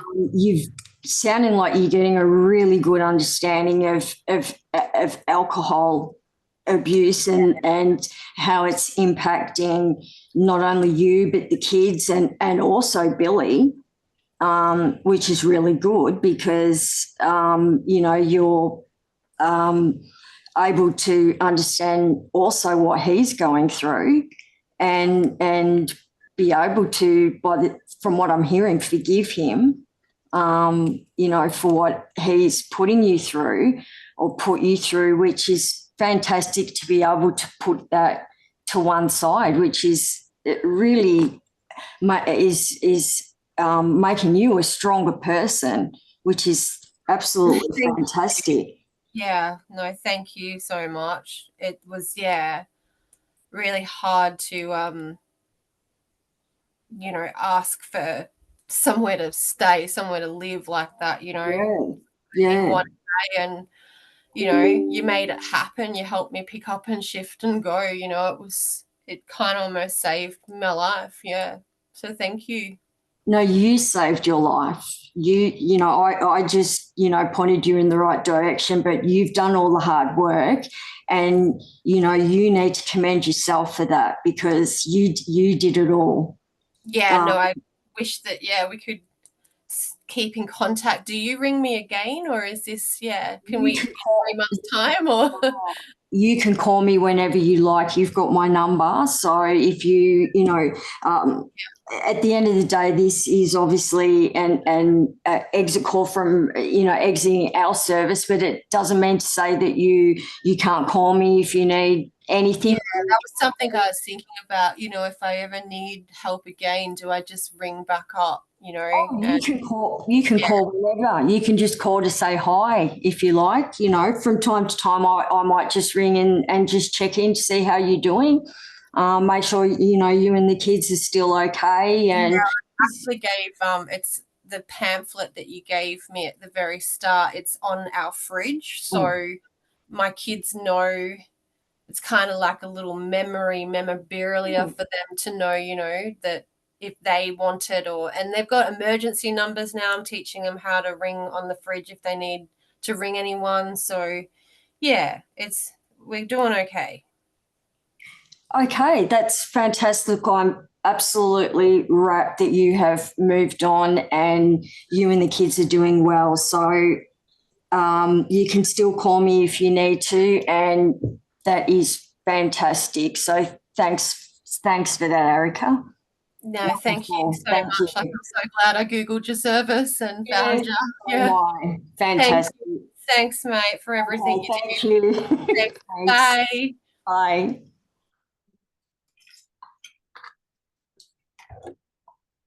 That's wonderful. If everyone could just come in and first of all, Joe, we'll do a quick self-reflection. How did that feel your end? We'll get feedback from Leah, and can I get some questions and comments at least from everybody? Just we're right on the edge of our time, but I just wanted to do this unpack and debrief quickly if we could.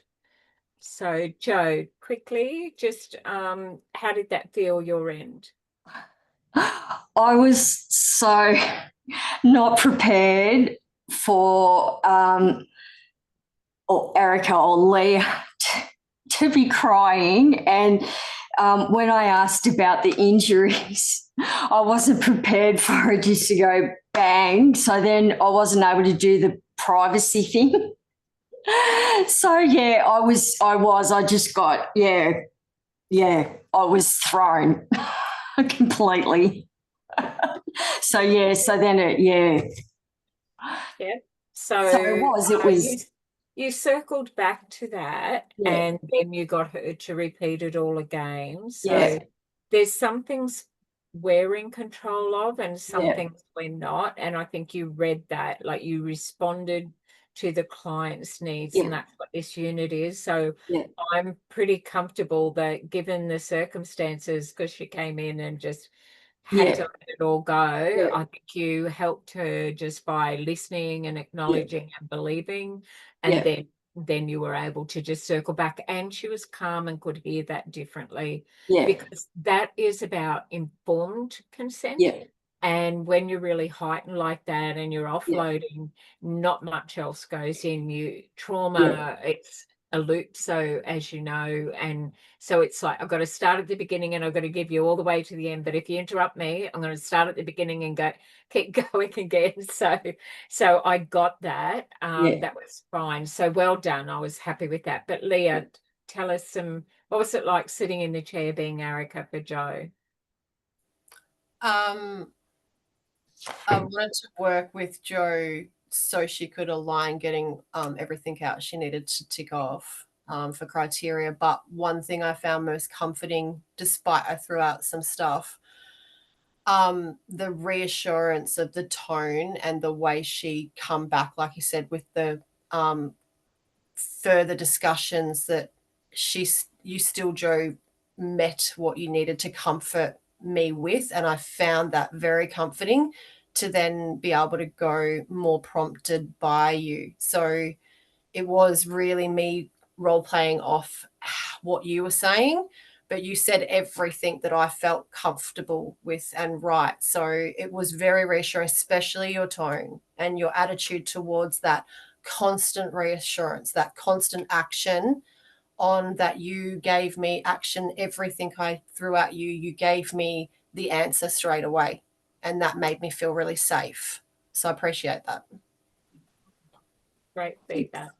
Hey, anything else for Joe or Leah from peer review time? Yeah, Rhiannon wants to throw something in there.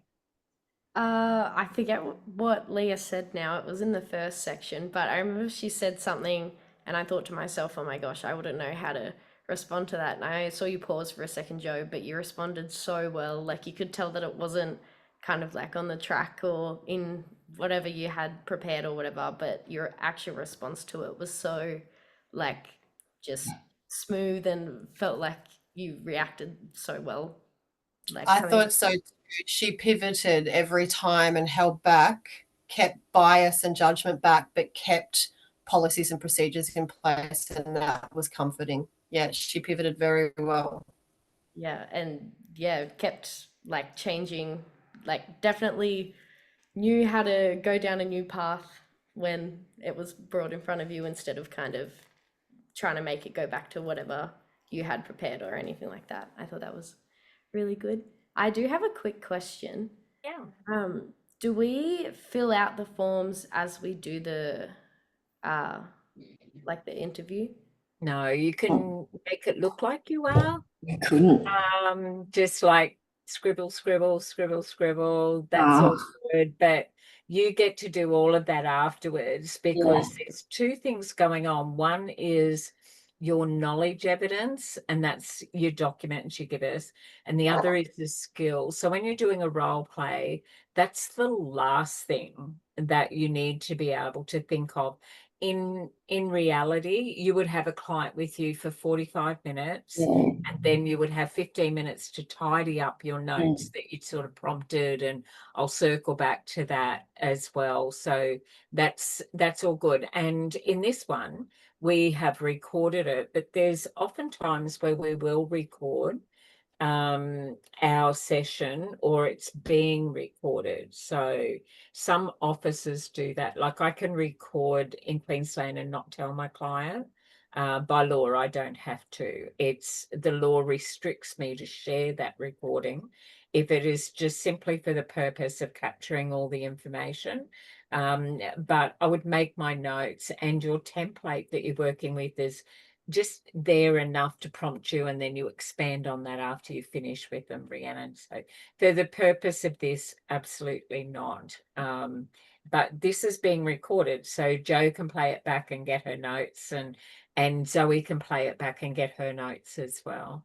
And so for the sections where it says like address and things like that, I know in Zoe's one, you kind of like insinuated that you were giving her a form or something that had. Yeah, I mean, I got into that Erica thing. So it was the consent one that she's saying, I'll need consent. And I'm going, oh, thank you for that. So, and what is this? This is it's a lease for one of the tenants in the housing program I run.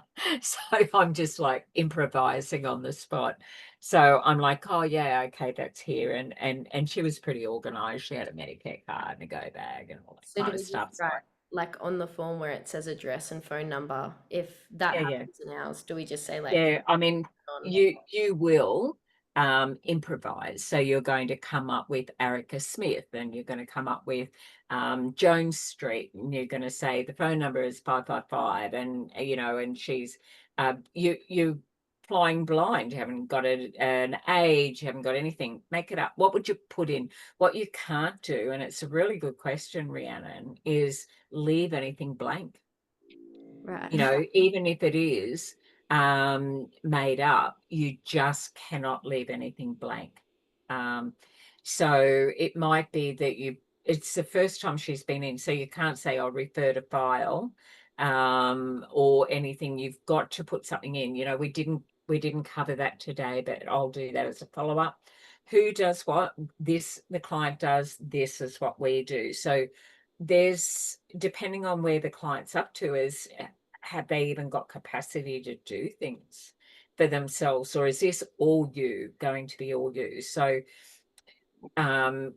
yeah, so Leah, did you feel that Joe's got this and you didn't have to do anything other than you made plans and stuff like that, but it was so realistic that I was like, as long as you're looked after in this space, the other stuff was, I thought Joe would have it all handled. I didn't even think she needed to say, I will do this or you will do that. She just said, that's done. I've got that sorted. You definitely have somewhere.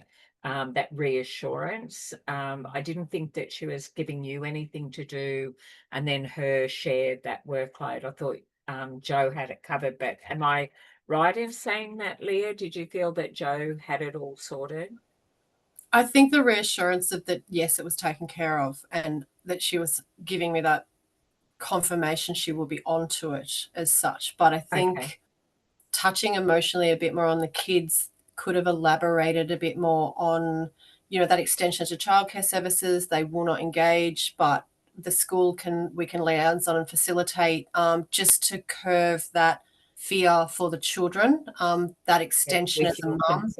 Yes. With consents, around more there for wiggle room, in future if need be. Yeah, maybe some of that prompting, like, are there any things that you want to handle fully being in control of? Can I help you with some of those things? And if so, which ones do you think? So there's a bit of collaboration in there. Like, could you talk to the school? That question, answer was needed to be a bit more forthcoming, but I felt Joe still really understood those areas of concerns, but the immediate risk was what she was addressing, and that still gave me that clarity to go, okay, well, some things the client has to do themselves, but even if you ask for help, it's what is in the capable hands of the worker too. So yeah, that's right. And so, Joe, what's not done in a role play based on any feedback, just add that into your written and just say, we unpacked, which things I would liaise. I have a consent form to liaise with the school. I've got Erica's consent to liaise with, and as if it had been covered anyway. Oh, thanks, Zoe. Really enjoyed. Sorry, Leah, can you repeat that again? It's all right. It's all recorded, so you'll play it.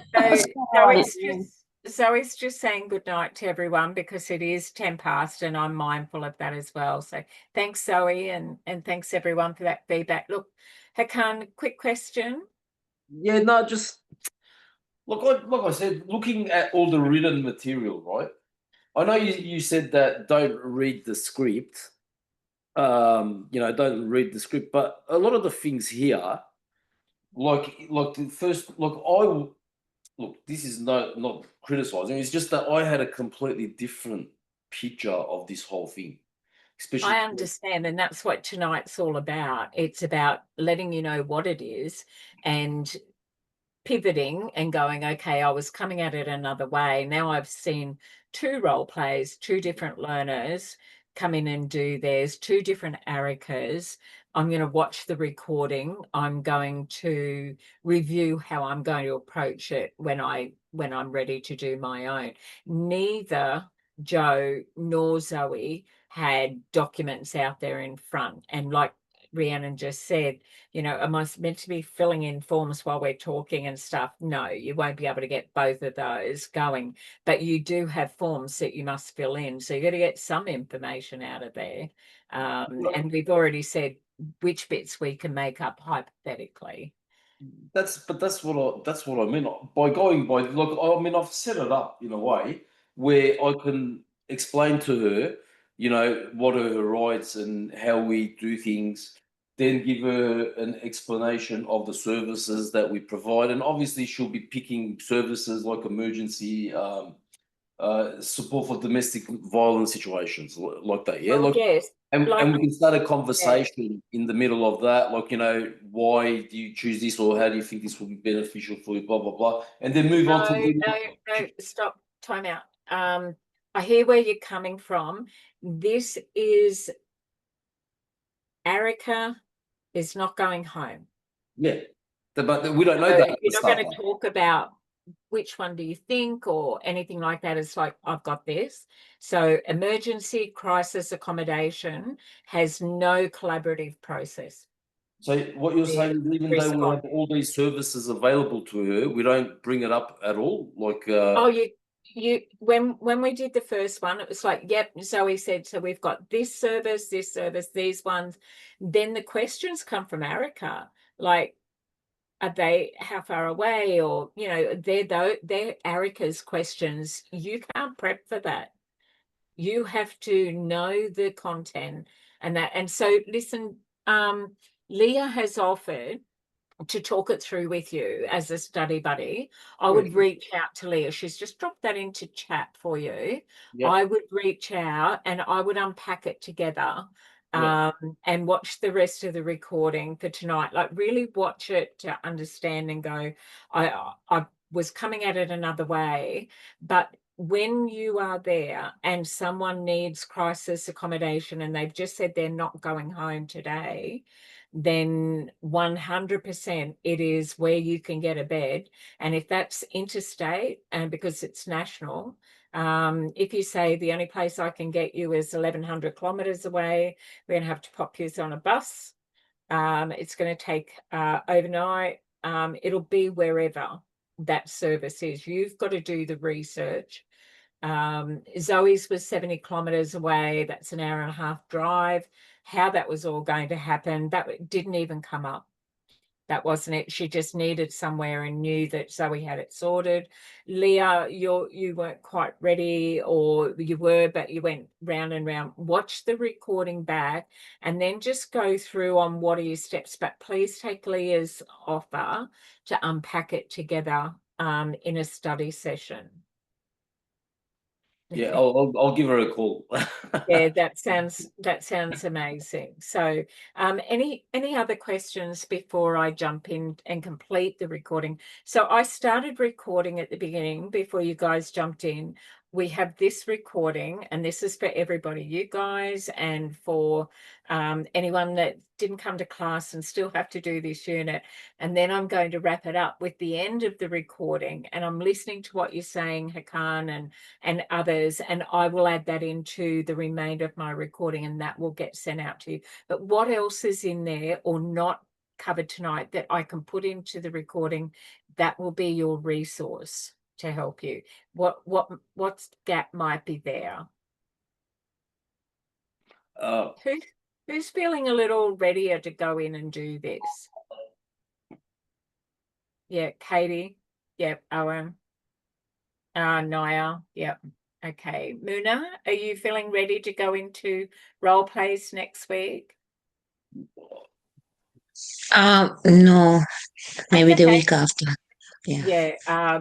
Just we work at your time. So at the week after, we'll get one person per week. After that, good. next week is our 3 hours solid. And like, I apologize, I didn't even let you stop for a break, and you've all come into class after a big day already, and I'm mindful of it, and I'll let you all go now. But if you think of something and you want me to, I will yeah, definitely I will add that in another part of the recording, or I'll bring it into our space next week. I want to be able to, if you've got questions, I want to be able to answer them. If you want to ask me something individually, please email me. Yeah, so perfect. Thank you. All right, so just email me and ask me the question, and I'll flick you an email back and explain it to you and unpack it for you. Okay, so I'll hit pause. That's the same for everyone here in class tonight and anyone who's getting this recording and ready to do task 2. Hi, so we're back. This is the background now. So amazing feedback from everyone. And I want to say a big thank you to your peer review for everybody here as well. So tonight we had 2 people do their role play. We had started with Zoe first, who did all the 3 areas that we had to do. Role play 1, there were 2 parts to that, and then role play 2, where Erica was exiting the service. So I just want to walk you through that as well. So one of the things in the feedback, and I want to thank the class for being so amazing as well with this, but one of the things that we gave in our feedback that we heard back was that 2 different Aricas, even though the story is not readily available for you.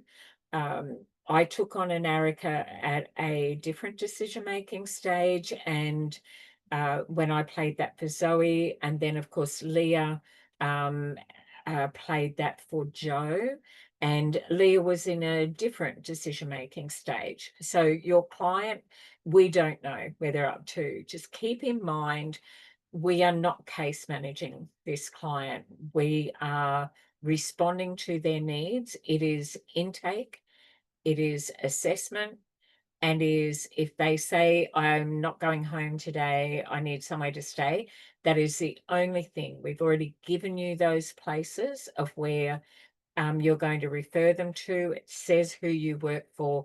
This is not our time to talk to them about what happened in the past. It's only if Erica shares that. There's no casework here.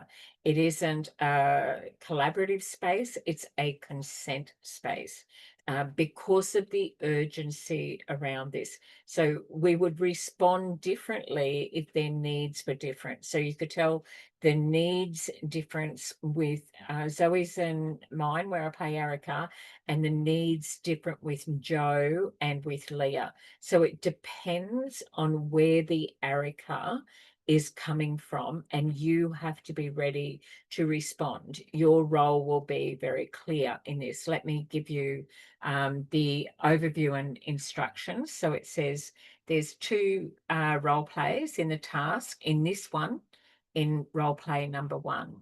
So you'll need to go through and read your policies, which I put in a document that I shared with everyone tonight. And I just copied and pasted and put that. This is the information that's there and available, and I'll circle back and have a look at what we have given you. I'll be able to show you also, but this will guide you on what the assessor is looking for. This comes from Accelerate. It is task 2 of 3. Task 3 gets done in the workplace, so that's all you're doing. Task 1, the quiz. Task 2, role plays. We did 2 tonight, and next Monday in our live class, people will be coming in and doing more role plays, and we'll record those for you as well. And if you're not ready and you're not booked in next week, but we are fully booked now based on the feedback from tonight's class. However, you will just book an assessor-led role play like the other assessor-led role plays. So let's unpack this now. When and where do you need to do this? So it's a role play at a scheduled time with your assessor, and it'll be conducted online by Zoom. So this is not one that you record on your own. And this is one that you absolutely must do with peers or someone who works in the sector who can authentically turn up in that space. So your instructions are you are to role play the part of a community service worker at a women's services organisation, McCracken Valley Women's Care. Erica is a new client who has self-referred to your service, so she just called up, well, just turned up. You are to role play a meeting with Erica where you will establish a relationship with her as a new client and identify the issues that are impacting on her. Now, that's an important instruction. You're just engaging. And she's a new client, very first session, and you will identify the issues that are impacting her, just those ones, because you're going to respond to her needs, whatever the needs in that session come up. It says here, Erica is a victim of domestic violence. She has been with her partner for 15 years off and on. He has always been abusive to her. They moved to your area 6 months ago. She thought that a change of location would be good for them, but he has started to be violent again. Today, she presents, she has bruises and scratches on her face, grab marks on her arms. Your assessor will play the role of Erica. I did tonight as an example, but a peer can as well from your class. Prepare for your role play by reading the following documents. And the following is an information leaflet on the services for McCracken Valley Women's Care, so you can speak to them. But you need to be well read and prepared beforehand. If you have not read and gone through this, your instructions, you are not yet ready to do the role play, and that is fine. Just come in and watch other people do theirs. That's okay. So the care offers services to women and children, women's health, women's sexual health, assistance in emergency care, support with domestic family violence, emotional support, emergency accommodation, children's programs, specialist child worker, art activities and play, a program designed to help children to process their experiences, assistance with referrals to other services, including housing, specialist health services, financial and legal advice, specialist children's services, and many other. They're your referrals out with their consent. So you aren't all of those things to your client. You are doing your intake, your assessment, and responding to the needs, their priority of needs. And if they stay in the same location, then you may be an ongoing worker. But for this one, it is respond to clients' needs. So here it says your client's rights and responsibilities. You have the right to. Now, this one, it says you must read the United Nations human rights. So Geneva Convention will outline that for you. And it says here, be treated in a professional and respectful manner. I won't read that out for you, but that's what it says. I'm recording this, so you're definitely able to pause this bit.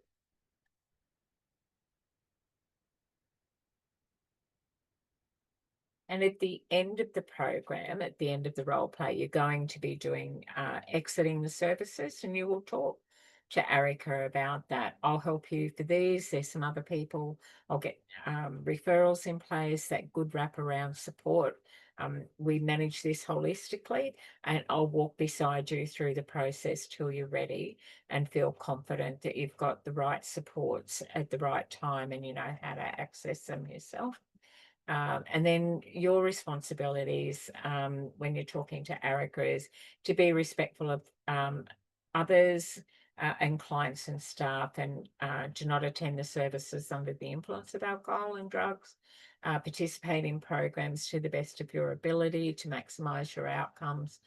maintain confidentiality of others. So if you're in a group program, we can't talk about Sally and her kids and how her ex was your ex and all those sorts of things. So we've got to put those healthy professional boundaries in there for our client as well as. So when we enter into that space, there are rights and responsibilities for all parties that are in there as well. It's important that you talk about that. You might refer to that as, look, I've got some information here, it's some great contact numbers, also about what my role is in the service and what this service offers you, some guidelines, what you can expect from me, what we expect from you as well. And that's it. So that's that part of it. In the second part is read through your policies and procedures. You will have read that before you do role play. You will read the indicators of harm. So what we see, what we hear, they're all our indicators. In the one that I played the role as Erica tonight for Zoe, I spoke about an indicator that the schools will have picked up about the child wetting themselves on more than one occasion. Also, that schools are first tier ones and mandatory reporters. So if you just sharing that here with the worker, when child safety are speaking to Erica, Erica can say my worker is, Hakan, and then Hakan will share whatever Erica has given consent to do. So the client consultation form and risk assessment, you will need to have downloaded that. That is required. Your link will be there in your instructions. Explain the information you'll be collecting. I'm going to be collecting some information. Just make sure that it's accurate. It'll be about your safety, your best contact as well. Explain why I need the information. You'll do that, and what I'm going to use the information for. Explain how the information will be stored. It's kept securely. Everything you say is private and confidential, and your file is locked in. Only certain people with that clearance will be able to access that information. But as your key worker, I'll be the one who is accessing that, and I'll be responsible for updating it. So after today and you sign consent, I'll put all of that into our system to make sure that that is there, and that you don't feel like you have to tell your story each and every time, that we've got that information on file and it is secure. So if you're doing your role play in class, you will not be taking a 30-minute break from the meeting with Erica. So you can do your assessment of her needs, but you will need to think about this when you're assessing in real time. So each learner gets 30 minutes to do the full, all parts of it, the intake, the assessment, the priority of needs for the client, responding to those, and also the exit interview. There's 30 minutes put aside for that. So there's a bit of preparation and planning. Get familiar with the documents. They're good prompts for you. I need to ask those questions. Some of the things that you haven't got, you will hypothetically add that. That'll be your knowledge document. But the role play, that'll be about your intake assessment skills, and that you get through all 3 steps inside that 30 minutes. So you'll do that inside hopefully 20 minutes to 25. And then there's time, if you're in class, you will do debrief and reflection. And even if you book it, assessor-led, there is still a debrief and a reflection in there for you as well. So if you're there with just one other learner, you will do that for each other. If you're there with a small group, depends on how we book that. So if you're not ready now, that's not a problem. This recording, watching a couple of other people do that, and then next week we will again record anyone who does those role plays, and based on your email to me, if you've got any frequently asked questions, I'll build that into our recorded session as a resource for you who attend in class, and also for you who cannot make it to class. But know that this one is not a role play you do on your own. This one you do with people who are studying, whether they've done it already or not. They will play that role as Erica for you. But ideally, we will have people come in who both need to do that as well. Okay. So you will think about what those needs are. You will do the client needs assessment form. You will download that. You'll discuss your assessment of her needs and say, look, this is based on what you're telling me. Here are some of the services that I think we can get you connected with. I just need some consent. This service does this, and you'll have done your research, and then this service will do that. We in-house here, we have the emergency care, so we can organise some fuel cards and some food gift cards. You can't use it for cigarettes and you can't use it for alcohol. It is a card that's restricted, but there's a lot of dignity when you go in if you're purchasing personal items or you're purchasing food, those things, and fuel.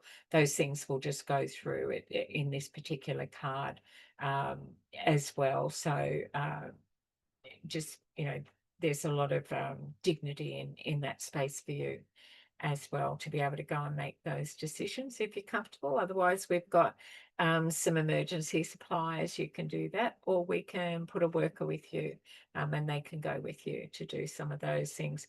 So you'll close your meeting and summarise what actions to be taken and how Erica and her children will be kept safe. That's the priority of need. That's the need you're responding to in this role play. You'll also be doing the risk form, the client needs assessment form, which is below, and establish the relationship. This is what I'm looking for. And the two learners that jumped in tonight, they did establish a relationship with their client using communication skills to build trust and respect. For example, introduce self and your service, put the person at ease, explain the role of the service and what services are available. And is that meeting your needs? Does that sound like what you were hoping to be able to get from us today? Seek information from the client to identify areas of concern. That sits around safety. Children's needs, your immediate needs, responding to those needs. Identify any indicators of harm, neglect, abuse, or risk of harm. You'll put that into your documentation. The client presented with some visible injuries. I did raise that and they explained what they were, and then I offered care. And in our discussion in class tonight, some of that came up, what you can and what you cannot do when it comes to treating somebody. However, you could have an on-site nurse or make sure that they've got what they need to do that. So that's something that will come up. Identify and prioritise clients' current needs and sources of assistance. Who's around you? What support do you have, if any, if none? And then follow the legislation and policies and procedures when responding to indicators of harm. So this is something that I will put into your file, and I'll talk with my line manager about that. But you know, like you're coming in, everything you're doing is about keeping your children safe and yourself safe, and we need to be able to support that. Should that get reported by another party as well, we at least will be able to say that, you know, you have come in and we're working together. This is what the support looks like, and here are all the safe practices that you, Erica, are doing for your children and for yourself as well. So that's the only matter of mandatory reporting is there a current risk to safety, self and others, and to be satisfied that the steps in place are minimising any of those risks. Then there is nothing for those people to have other than on their file notes as well. And that's all part of that wraparound support. First responders, so Department of Education are mandatory reporters. Your health, state or territory, wherever you are, also mandatory reporters, GPs and nurses. And you as a worker, you're going to report to your line manager, and your policies and protocols will determine what is next. The very fact that Erica is making decisions to keep her children safe away from that known or identified harm is exactly what those authorities would want to hear. So you've got to reassure Erica that you're doing everything right, you're getting help, and I want to acknowledge that. I know this is hard for you, and we're here to walk beside you to help you with that. So identify what the organisation can and cannot do to meet their needs. It's not a service that we offer, for example. However, we do have these partners, and that's your research. And they'll be able to put some supports around you as well.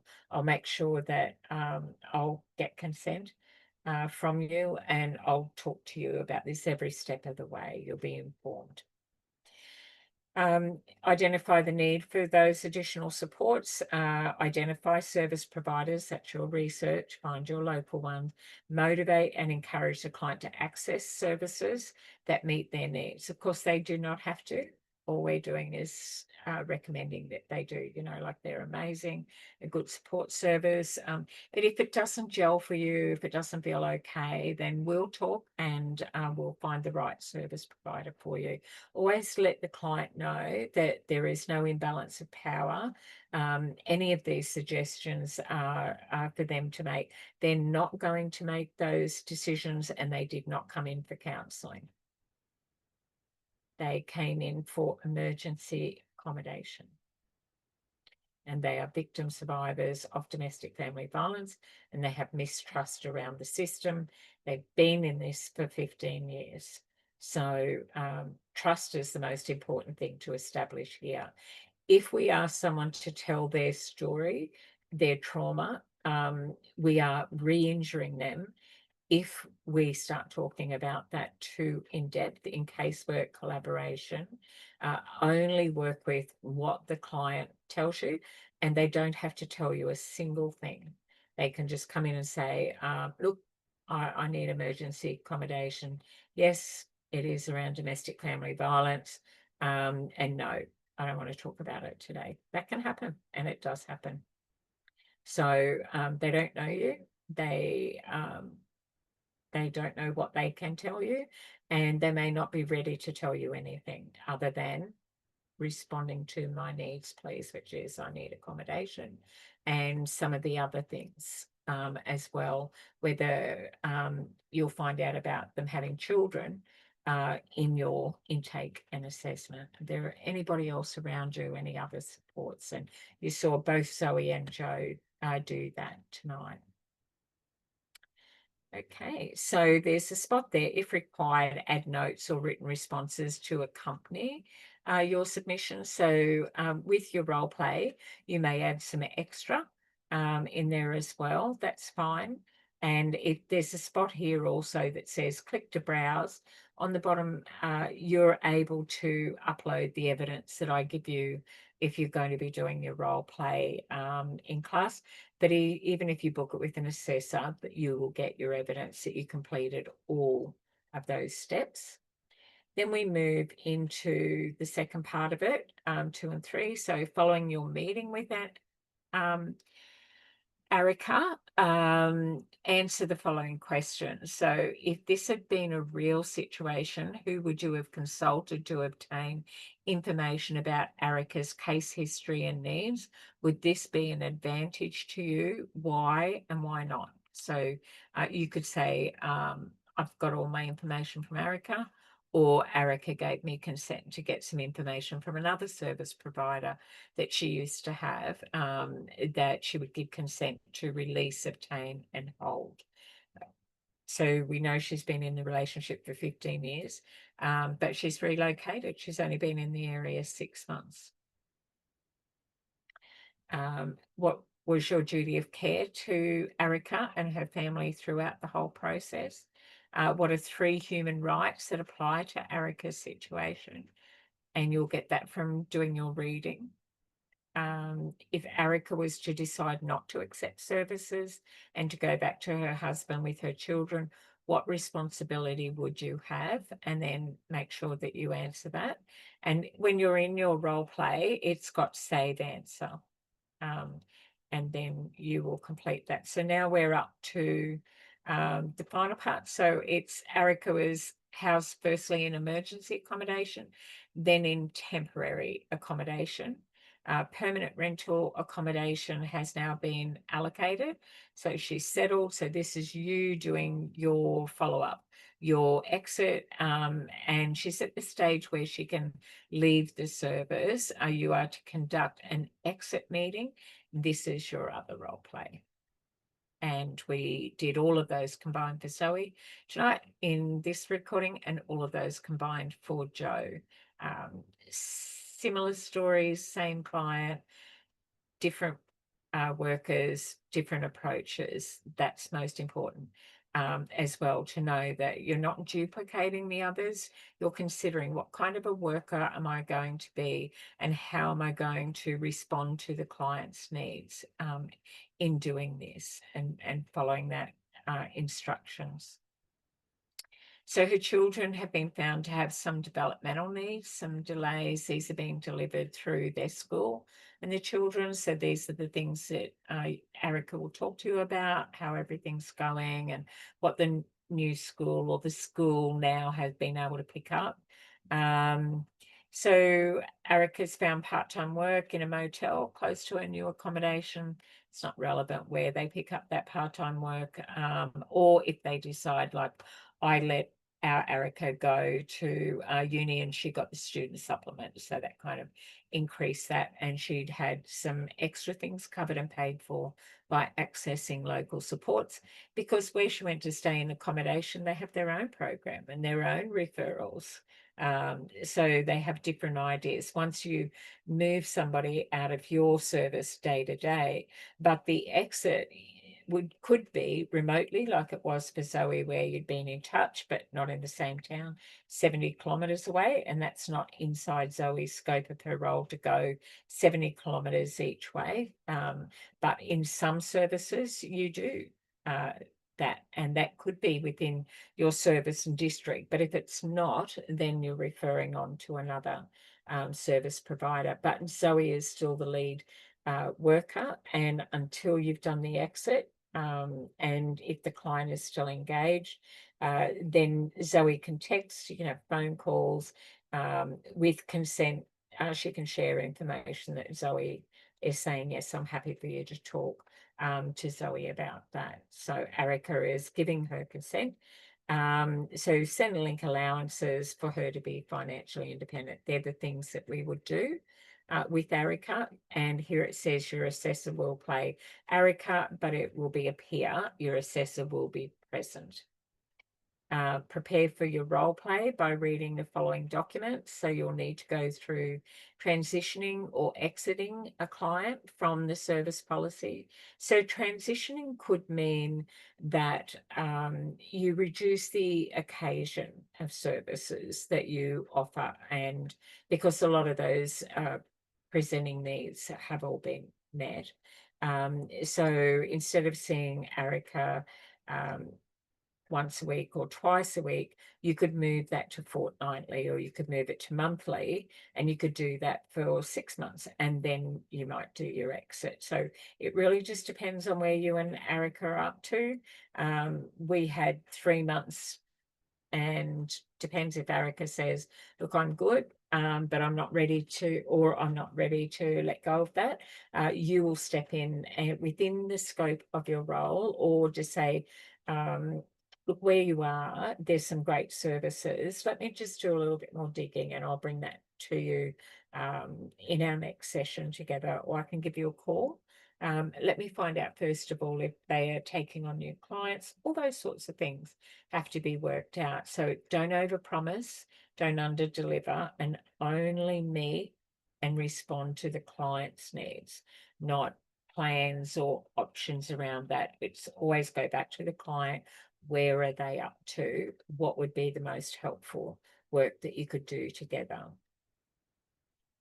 And then complete the client exit form at the end of your role play. So as well. So it says here, following the completion of your role play, upload the completed client exit form below. Your assessor will be looking to see that you can conduct an exit meeting to exit from the service, seek information from the client to identify if there's still any areas of concern, explain future services that are available, and provide the client with the information. So let Erica know, identify and prioritize the client's needs on on exiting the services and sources of assistance available beyond that. Check for any indicators of harm, neglect, abuse, or risk of harm, and respond again if necessary. That changes everything. Instead of exiting, you will just bring that back to the beginning. What's changed? She may have repartnered. She may be back with her partner. We've got to go back to responding to those needs of the client at that moment in time, which is changeable. So I covered tonight that on average, it takes a victim to leave a violent relationship on average 7 times. So a lot depends on their readiness, where they are in the decision-making phase. So motivate and encourage your client to access services that meet their needs, not what we think meets their needs. We do not give advice. We're listening and we respond with services that provide that, whether they're ours internally or another agency. If required, add a note. So that's what it asks for you to do as well. So they're the full skills evidence that you are looking for there. So let me just pop out of there for us. I'll stop sharing that page and bring us over into another page. Okay, here's one of our documents that you're going to need to fill in as well. So here it's the client needs assessment form. And the question came up, do we fill this in while we're working with the client? That's too hard to do. But just make some notes as you're going. It's fine to have a clipboard with you when you're in that space. We all have them anyway. We have documents. We don't just sit there with nothing. We need to be able to make sure we take notes. We may as well take our notes on this document. When you're in an organisation, we work with similar documents as well. These simulate. So here it will be your name and the date that you did the role play, not the worker name, so it'll be your own name.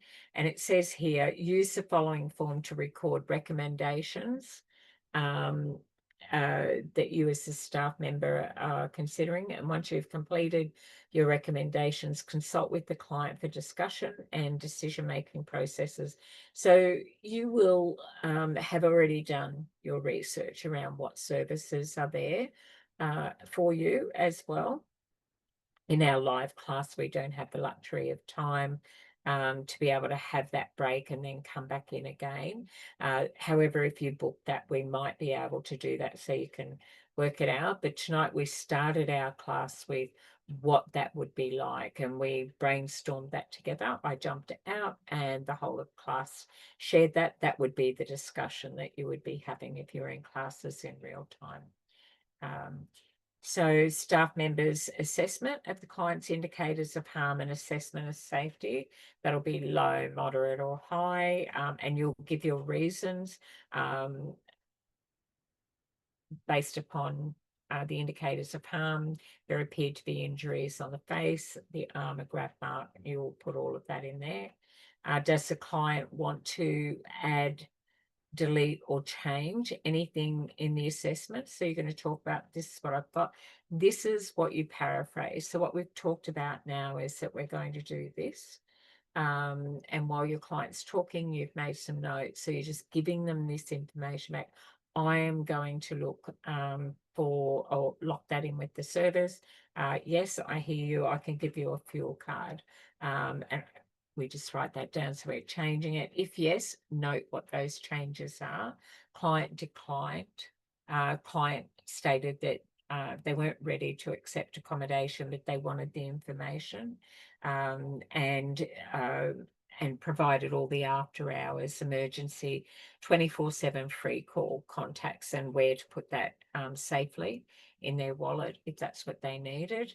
You may even talk about one of the apps as well, which it will hide that search history and where you've been. Staff members' assessment of the client's need for protection. Use facts rather than subjective, not opinion-based. So the client appeared to be at this decision-making stage. Their readiness to accept accommodation was very clear. We clarified that and they were ready to go. The items that they're going to need will be these, the items that they brought in with them. So I did one where the client had a go bag and they were ready and they were further in that decision-making phase.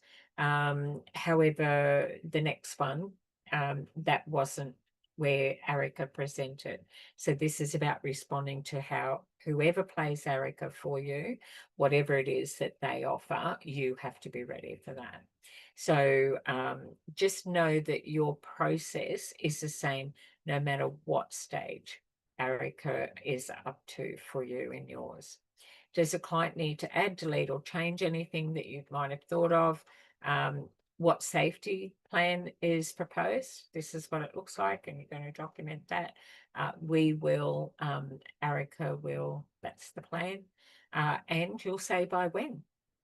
So you might initially go, yep, she's definitely going to need a safety plan. Here's what I'm going to put in. And then checking in with Erica, it's like, look, yes, she's fine. No changes to the safety plan. However, instead of checking in, Erica has requested that we only call during school hours so that the children aren't around, depending on what those needs are and depending on where your role play goes. So that's where the change is after you've done that. So prepare with what you can without Erica being there. Wait till you do the role play, and then if there's a variation, then you'll add that in there, and that will be part of what you submit for your assessments. So what internal services are to be offered, and so which one of those, if or all, and then list of internal services. You recommended it, yes or no, yes or no, yes or no, priority of need, high, medium or low, and discuss with Erica. She would like that to proceed. She would like an appointment. I was able to get her in same day. That will be your comment. So I made a call. Erica spoke to them on the phone, gave her consent to them directly, verbally. And you'll just say, arranged a call. She did her intake and assessment with the service provider. She gave consent over the phone. And then they will send through a consent form. And with Erica's consent, I will send the consent form over to them as well. So you will collaborate with the other service providers. You will remain the lead worker and maybe the lead agency until there is traction and ready for exit, or the transition means that there's less with you and more with others. Women's sexual health, assistance with emergency care. There's the full range of services that you can provide, and not all of those may be what they're looking for at the moment, but just indicate what they are. When you speak with Erica, you might make an adjustment. Does the client want to add or delete or change anything? So Erica, we've got these. Is there anything there? No, I'm not real fussed on the kids going into a program just yet. Yeah, so look, they like all those things, but you know, right now we need to get another place and get them into you know, a different school or safety if we want to stay in the same town. So you'll talk about what external services are to be offered for the referral, and Erica needs to be involved in all of this: child protection, Aboriginal services, police, Centrelink, housing, and special health services. So that's at your intake.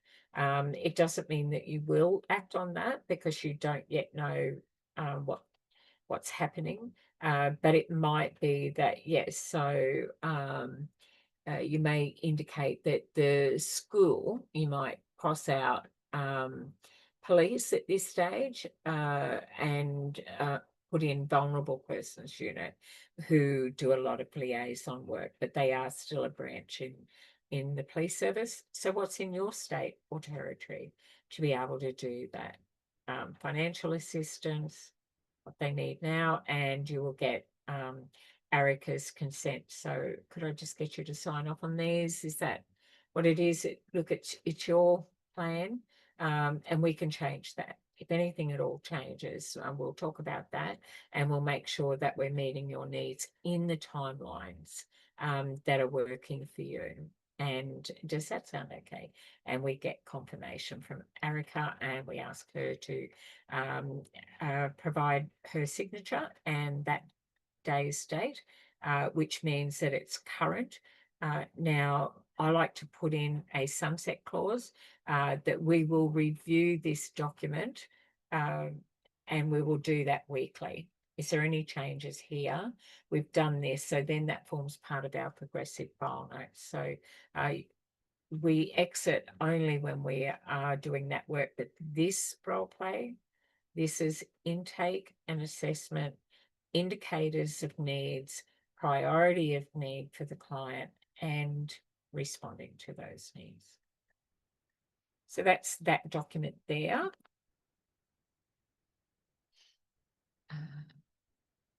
Which is great. And let me share another one. There's 3 all up, but for the purpose of this, I just wanted to briefly show you what you are required to do.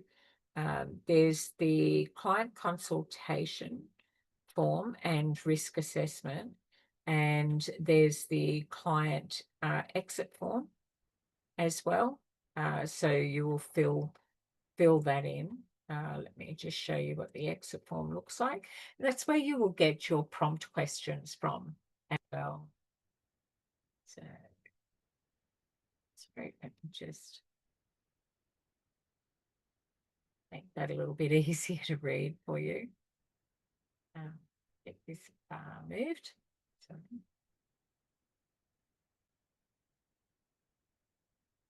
Great. So this you'll find in your porthole and you'll download that. So the client exit form, exiting or transitioning from services provided by you because you work at McCracken Valley Women's Care as well. So your client details, current address, that may have changed. Phone number also may have changed. Date of birth, you'll just be coming up with that. Gender identity, how do they identify?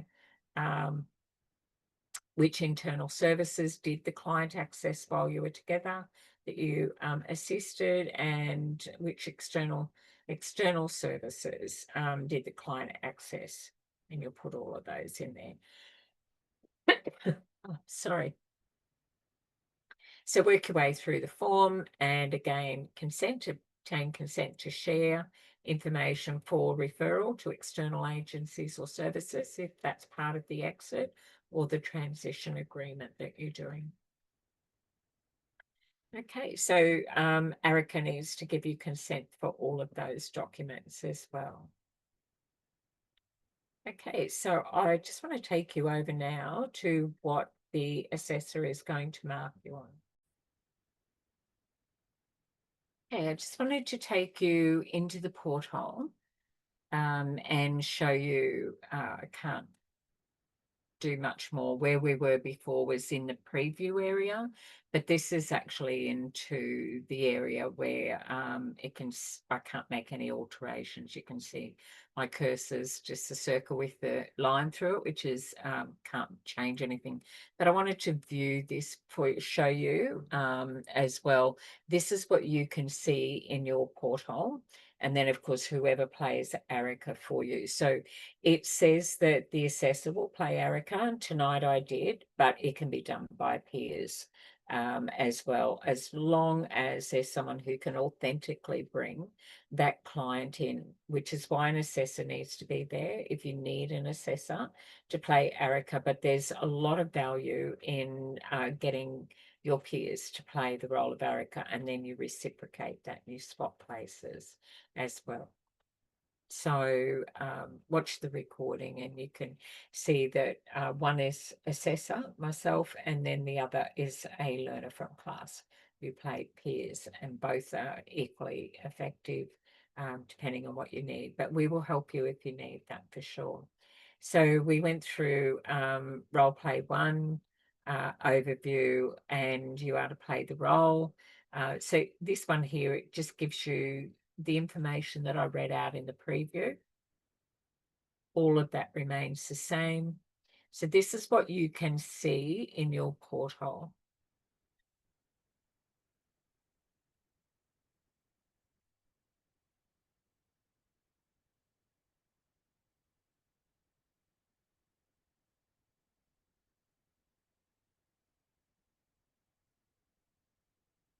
And the second one, following your meeting with ARICA, you will need to answer questions as well. What was your duty of care?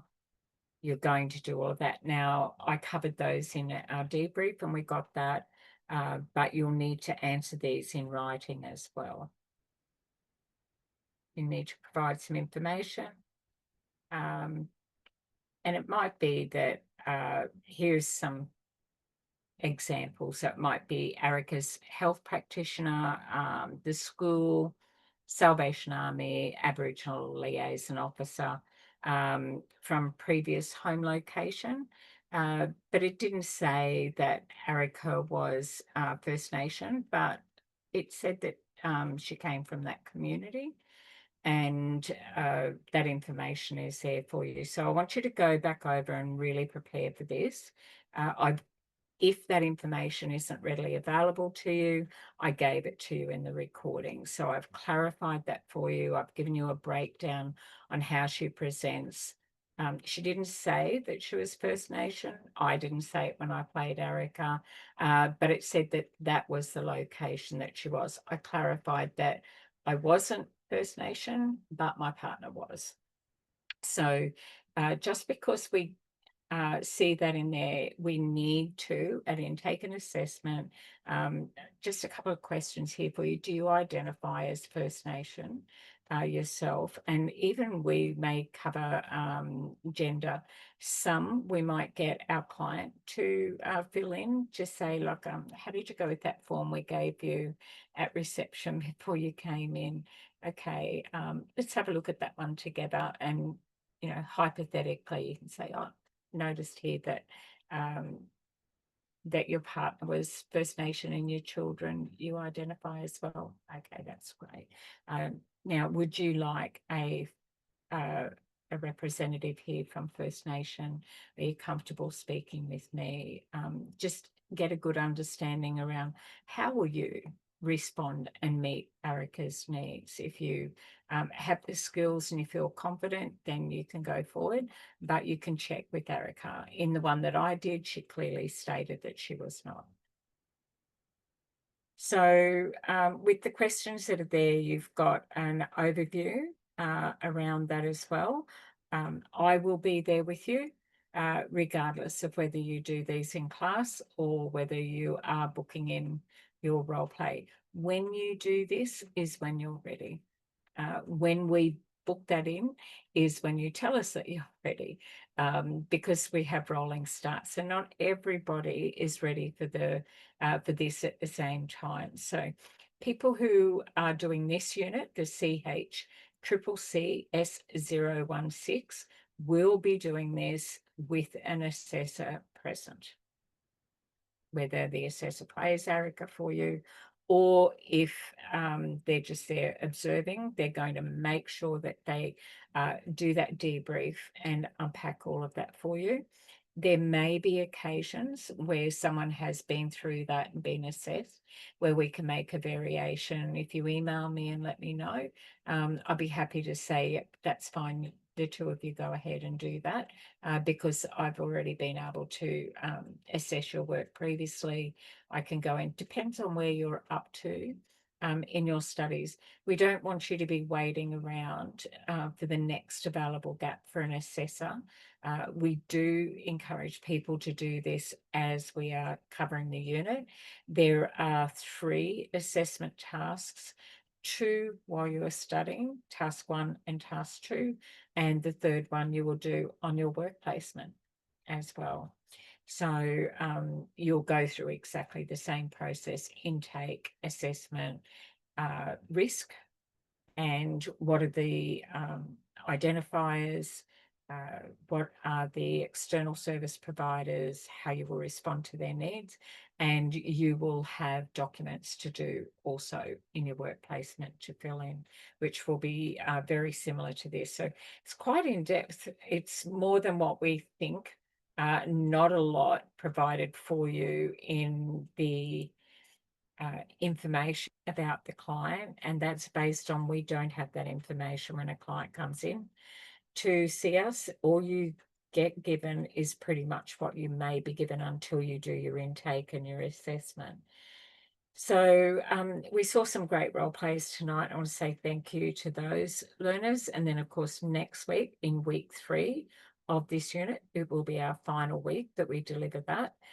We will do more role plays. And then in the following weeks, I will definitely put in a role play at the end of the session.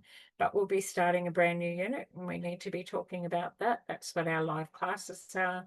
And you, of course, will have a pre-recording. So we have that, and then our class falls on a public holiday.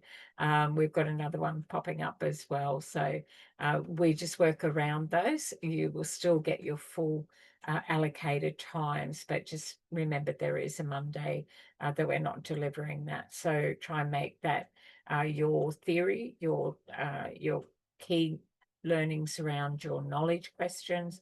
And then, of course, we will build in our skills evidence around our role plays or practitioner skills. So 60% of your qualification is written, and then 40% of your qualification is your sector skills, your practitioner skills. So look forward to working with you on that. If you've got any questions between now and next week, please email me.